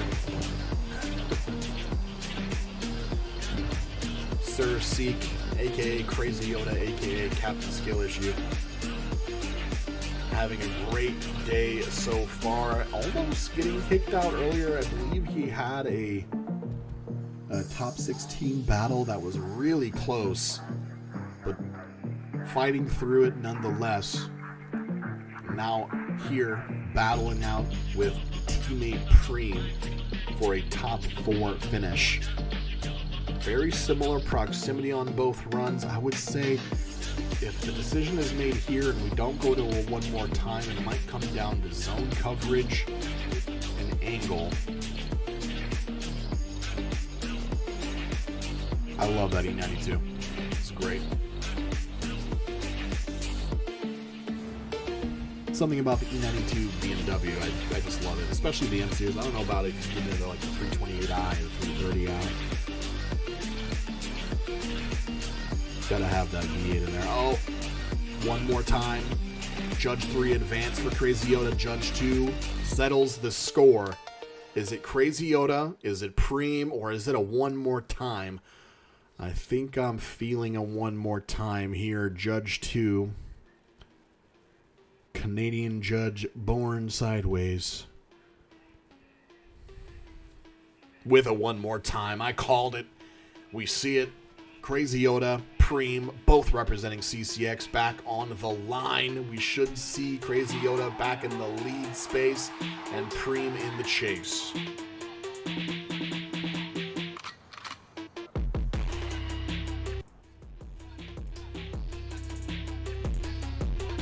All right, here we go. Crazy Yoda in the lead, Preem in the chase. This is your Season 5, Round 4 Power Park head-to-head for top 4.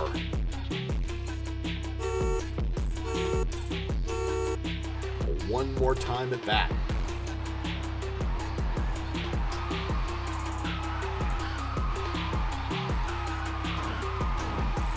There's the contact there.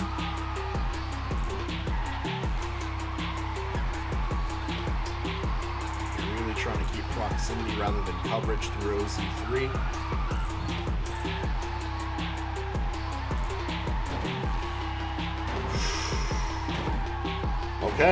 Okay. Now there's something to judge. There's something to check out. Pull out the rule book. Who caused that DNF? Because that was an OZ6 DNF. I'm not sure if that was caused by contact from Preem in the chase, or if maybe Yoda was oversteering and that extra angle caused him to slow down and make contact. I'm so glad I don't have to make that determination, and I just get to sit here and enjoy the view with all of you on youtube.com/Forza Drift events. It's kind of interesting to see two drivers who are just so kind of dialed in finally make a mistake. But that's what these one more times are for. Really put these drivers through their paces and make them fight for it. So we see now Preem in the lead and Yoda in the chase. Gonna have to just wipe that last round out of it. I think Preem might be thinking that Crazy Yoda DNF'd himself. Preem might just be thinking, hey, I gotta get through this lead drive without DNFing, and I'll be in the top 4 for round 4, season 5. Yoda might be trying to hope for a miracle here, throwing lots of angle and a beautiful run through OZ5 and OZ6. Yoda really trying to show his stuff in the last part of the track, but it comes down to that pretty wild contact. I don't know if it was the contact or if it was a mistake that caused that issue on the those DNFs on OZ6, OZ5. Of course, judges have the power of YouTube Rewind to get through the footage, pause, slow it down, push it forward, speed it up, whatever they need to see exactly who deserves that top 4 spot. Captain Skill Issue strikes again. Snappy transitions, man. Yoda has some of the snappiest transitions. It almost feels like he's going to like transition himself into an oversteer every time, but somehow that freaking car, that GTR, is able to get into angle so quickly and halt on a dime. It's really incredible to see, especially after OZ4.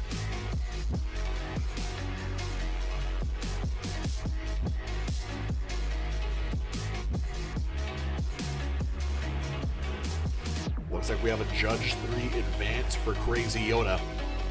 And it's a Judge 2 advance for Crazy Yoda as well. So it turns out, I think Preem caused that DNF. Born Sideways, please or bring us into the loop here. Yeah, you basically called it there. It's really hard with this camera angle, good old Forza again. But from what we can tell, that tap was just enough to send them around. So using the resources we have, we got to go with that. Yeah, I mean, hey, this is a perfect moment to say, Playground Games, please put a drone mode in your blueprints. That's all we need, man. It's been an obvious decision since day one. You have a passionate community after all this time. You guys are amping up for the next game. This is a required feature. Please, you have so many content creators, so many communities trying to build content and build brands on your game. Help us out. Put a freaking camera, a drone camera, so I can fly around the drone and get a better POV of the battles here. But regardless, rant over. It is indeed Crazy Yoda, Cersei, Captain Skill Issue, moving on into the top 4 of Season 5, Round 4 at Power Park, and CCX Preem probably frustrated with himself that he caused that DNF, a little bit too much contact from Preem on that outer zone 6 section, causing Yoda to go into an oversteer situation. It was dubbed a DNF by Preem. So Crazy Yoda finds himself in the top 4. And before you now, T Masters fighting through the top 32 to find himself facing off against Daddy Dilds in the top 4 to fight for his finalist position, his final position there. Zanzi fighting through the bracket to meet Crazy Yoda. Couple of upsets here on all 4 sides of the bracket, but here we have our top 4 finalists now competing for podium, and of course Zanzi looking for the 3-peat here against Crazy Yoda and whoever that finalist happens to be from the other side. So Zanzi looking for that 3-peat championship gold medal. Team Masters looking for his first podium of the season. Daddy Dills and Crazy Yoda all looking for their first podium finishes of the season, trying to take out the king, Zanzi. We'll see what happens now. We're going to go back to the track and see who we have up first. Looks like we have T-Masters with door-to-door action, I believe. Or no, excuse me, it's Simply Doors. Simply Doors is his team. We have Daddy Dilds in the chase with Mental Drifting. Looks like Daddy Dilds is going to go for a bit of a rolling start here. We have some tires. Hopefully they don't get caught. No fenders or anything like that. I think we are ready. This is Season 5 of Forza Drift Events, Round 4 at Power Park.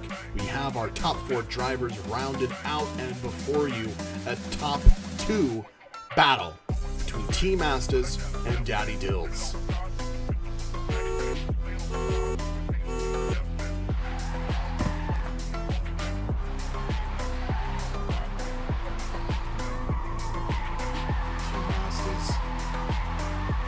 Just a beautiful calm slide into OZ1 and OZ2. It's so just the finesse that he has with the initiation on this track is something to behold. You can see Daddy Dilds doing his best to keep proximity, but matching the line of T-Masters is a tall order task. Beautiful lead drive from T-Masters. Daddy Dilds doing an incredible job keeping proximity and trying his best to match the line of the lead driver. But T-Masters again, qualifying run score, the highest I've ever seen. A 98 out of a total 99 points for T-Masters, who's now in the chase following Daddy Dilds with no score to scoff. I believe Daddy Dilds also got a high 80 score. Of course, both drivers fighting through tough fights, tough battles to meet here in the top 4. T-Masters with a great lead. Daddy Dilds looking to make the same.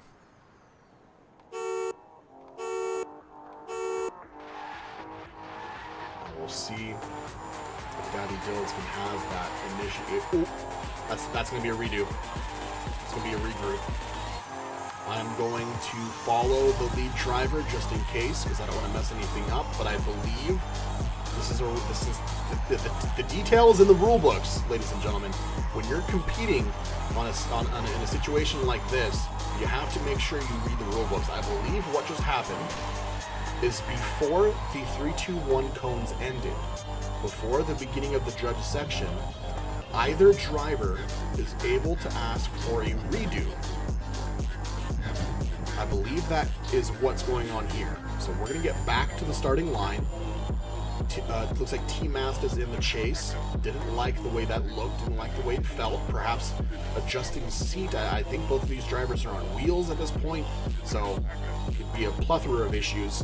But we're back here with a restart. Daddy Dilds in the lead, T-Masters in the chase.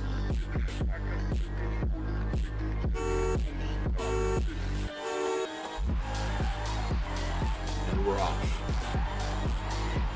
3, 2, 1. Judge section has been met. It is go time into OZ2. A tiny bit of contact there.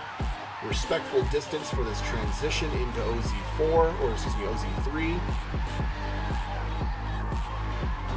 I think what's happening here is T-Masters is having just a little bit of issue with speed management, perhaps fighting that left foot brake to make sure that they don't surpass the lead driver. A great lead run there from Daddy Dilds. T-Masters with a bit more contact than we've seen with other drivers today. Lots of tiny bumps here and there. Didn't seem like it made too big of a difference.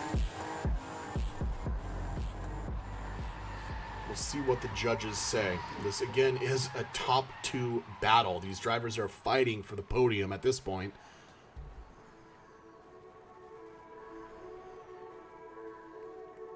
And you know when it comes down to this,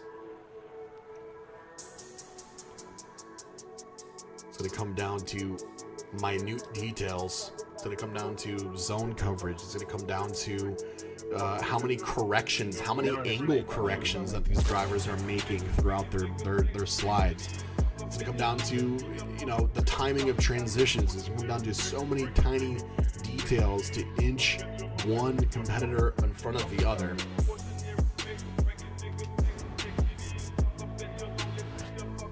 Obviously, judges want to respect the drivers taking their time with the decision, but the decision has been made. T Masters, the weekend king, has been kicked off of the competition, ending his round 4 life in the top 4. Daddy Dills fighting into the finals of this round.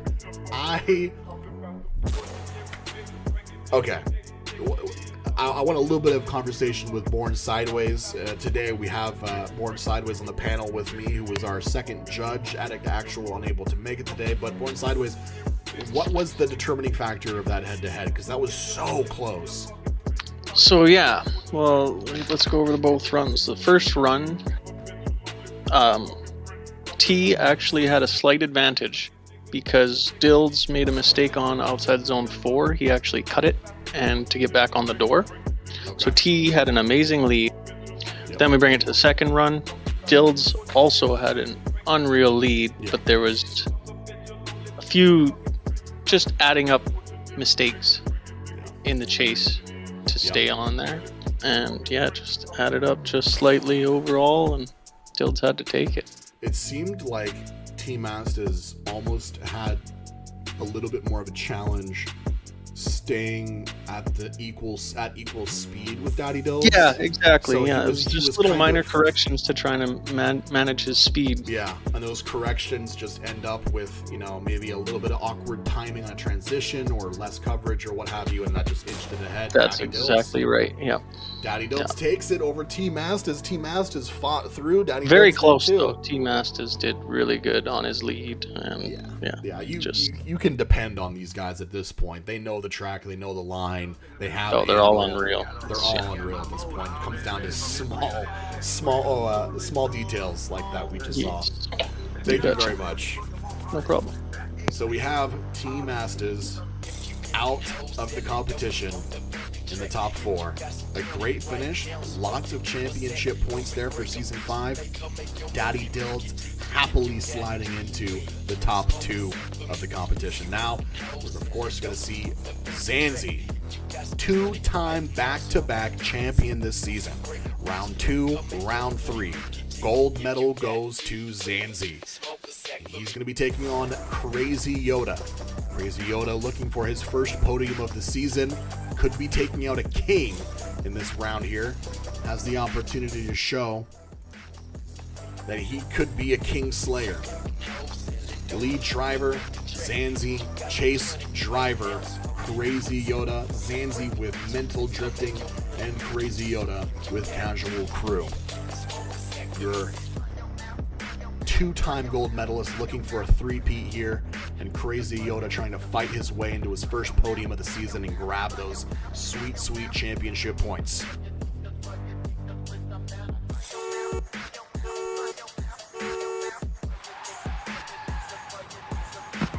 All right.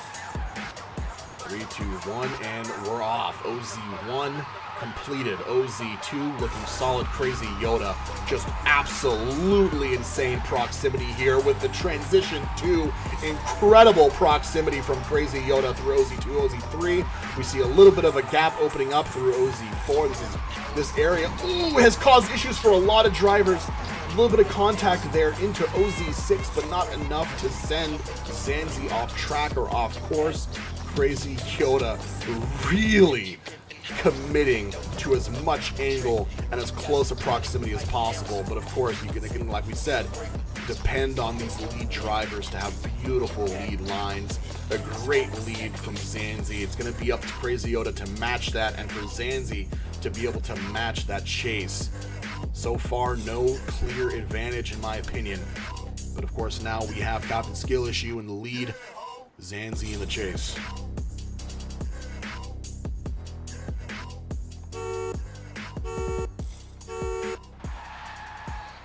Zanzi hot off the line, making sure he does not leave a single inch more. Okay, The initiation, a little bit of an issue for Zanzi. Zanzi hitting the rear end of Yoda, perhaps expecting a little bit earlier of a sideways initiation. We see a little bit more contact here through OZ4. 2 points of contact so far. Now let's see how OZ5 and OZ6 goes without a hitch.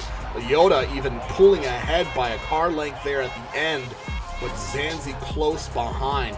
Now I wish I could see a quick replay of that initiation. It seemed like Zanzi was waiting a little bit longer than he expected for Yoda to get into a drift. Now, a little bit of that gap opening up might mean that crazy Yoda advances into the finals. It is not even a one more time. It is clear and cut. Our judges have decided. Crazy Yoda with CCX kicks out the 2-time season champ, Zanzi. No three-peat here today. It is Crazy Yoda with a unanimous decision. An unfortunate small mistake from Zanzi. I'm going to bring the judge number 2, our boy Born Sideways, back into the chat right now. What went into that? That was a faster decision than before. Oh, man. So what was it? Poor Zanzi. Well, basically comes down to the contact. Yeah. And it was one on the initiation. Yeah. They got through it, but you got to put it on Dills still. Yeah. And then the one coming down the straight kind of threw them both off just a little bit. Again, very close runs. Yeah. So Zanzi with the contact in OZ2, and then the contact in OZ4, basically, OZ4. just coming around just after. Yeah. Okay. Or was it just before? Sorry. Yeah. Coming down the street Two on the points of transition, contact, right? basically. Yeah. Yoda- Just tapping him. I know he's just trying to get right in there for the transitions, but he was an inch too close, and that's what caused her, I think. Yeah.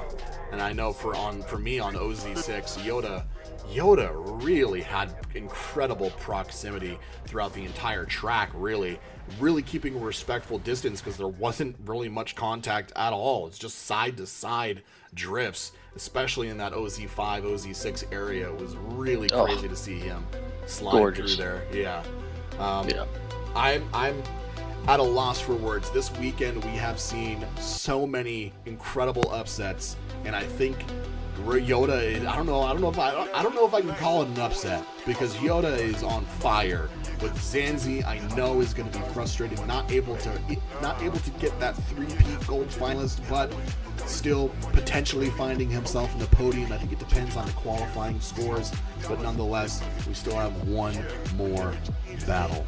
The final battle of the weekend. This is Forza Drift Event Season 5, Round 4 at Power Park, and we have Daddy Dills taking on Crazy Yoda. A new look for the podium this round. We'd love to see it.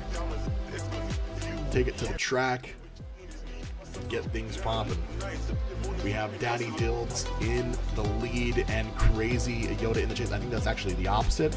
I believe right now we have Yoda in the lead. I don't know if drivers need to switch positions or if the graphic needs to be changed.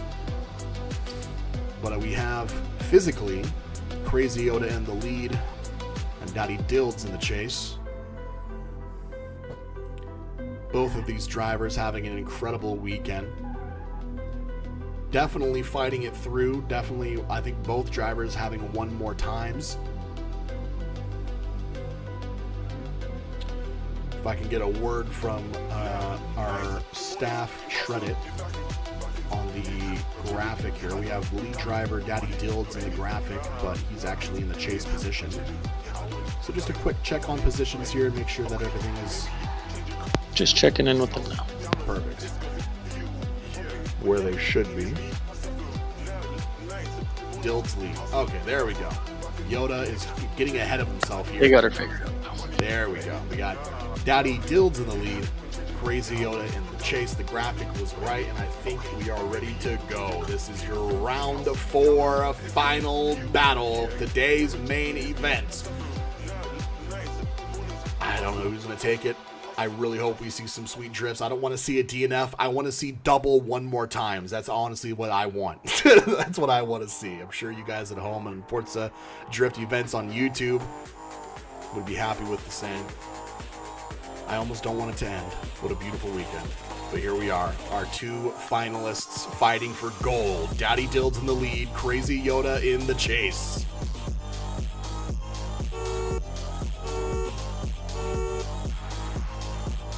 Got off the line, Yoda is ready. 3, 2, 1, OZ1 completed. Yoda doing that bumper coverage of OZ2, trying to get into the pocket of Daddy Dills. Daddy Dills just looking robotic in that lead position. Beautiful line through the track. Nice wide exit of OZ4, and Crazy Yoda really trying to find his way into the pocket of Daddy Dills' door there, putting his rear tire over the zones and trying to push up the field. Daddy Dills with an incredible lead line. Again, when you get down even in the top 8, let alone the finals like this, you know these drivers know the track. They have their cars, their tunes, their everything dialed in.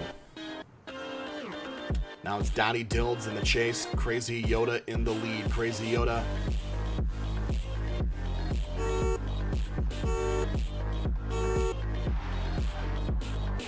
can't really think of any major mistakes either of these drivers have made today. Little bits of fender contact there on the barrier of OZ2. Nice smooth transition through OZ3. Transition into OZ4. Nice wide line. A tire dipped off for Crazy Yoda after OZ4. That could mean the end of it for Crazy Yoda. A small mistake like that. Tire coming off the track for lead driver Crazy Yoda there. What is such an easy mistake to make, especially when you're coming in with such speed through OZ4. You want to get your tires to the edge of that white line, that curb on the outline of OZ4 exit, sending it a little bit too wide and dipping at least one tire off the track was Crazy Yoda. I'm not sure even what Daddy Dills did in that situation. I was so focused on keeping my eyes trained on that lead driver. I'm not sure if Daddy Dills matched that mistake or what happened there.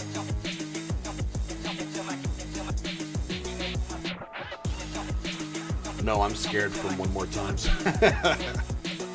I mean, I just like seeing you guys drive, man. It's a crazy day of drifting. Some incredible talent being displayed. Some incredible skill expression. Speaking of skill expression, Daddy Dills with a fantastic lead line. Incredibly controlled angle throughout the entire run. Looks like Judge 1 wants to see Daddy Dills on the gold podium. Crazy Yoda waiting for Judge 2 and Judge 3 to deliver.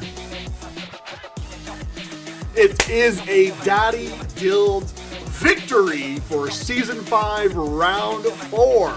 Daddy Dills finding his way to the podium, I believe, for the first time this season, and not just to the podium, but to the top of the podium. Gold medal for Daddy Dills and gold championship points.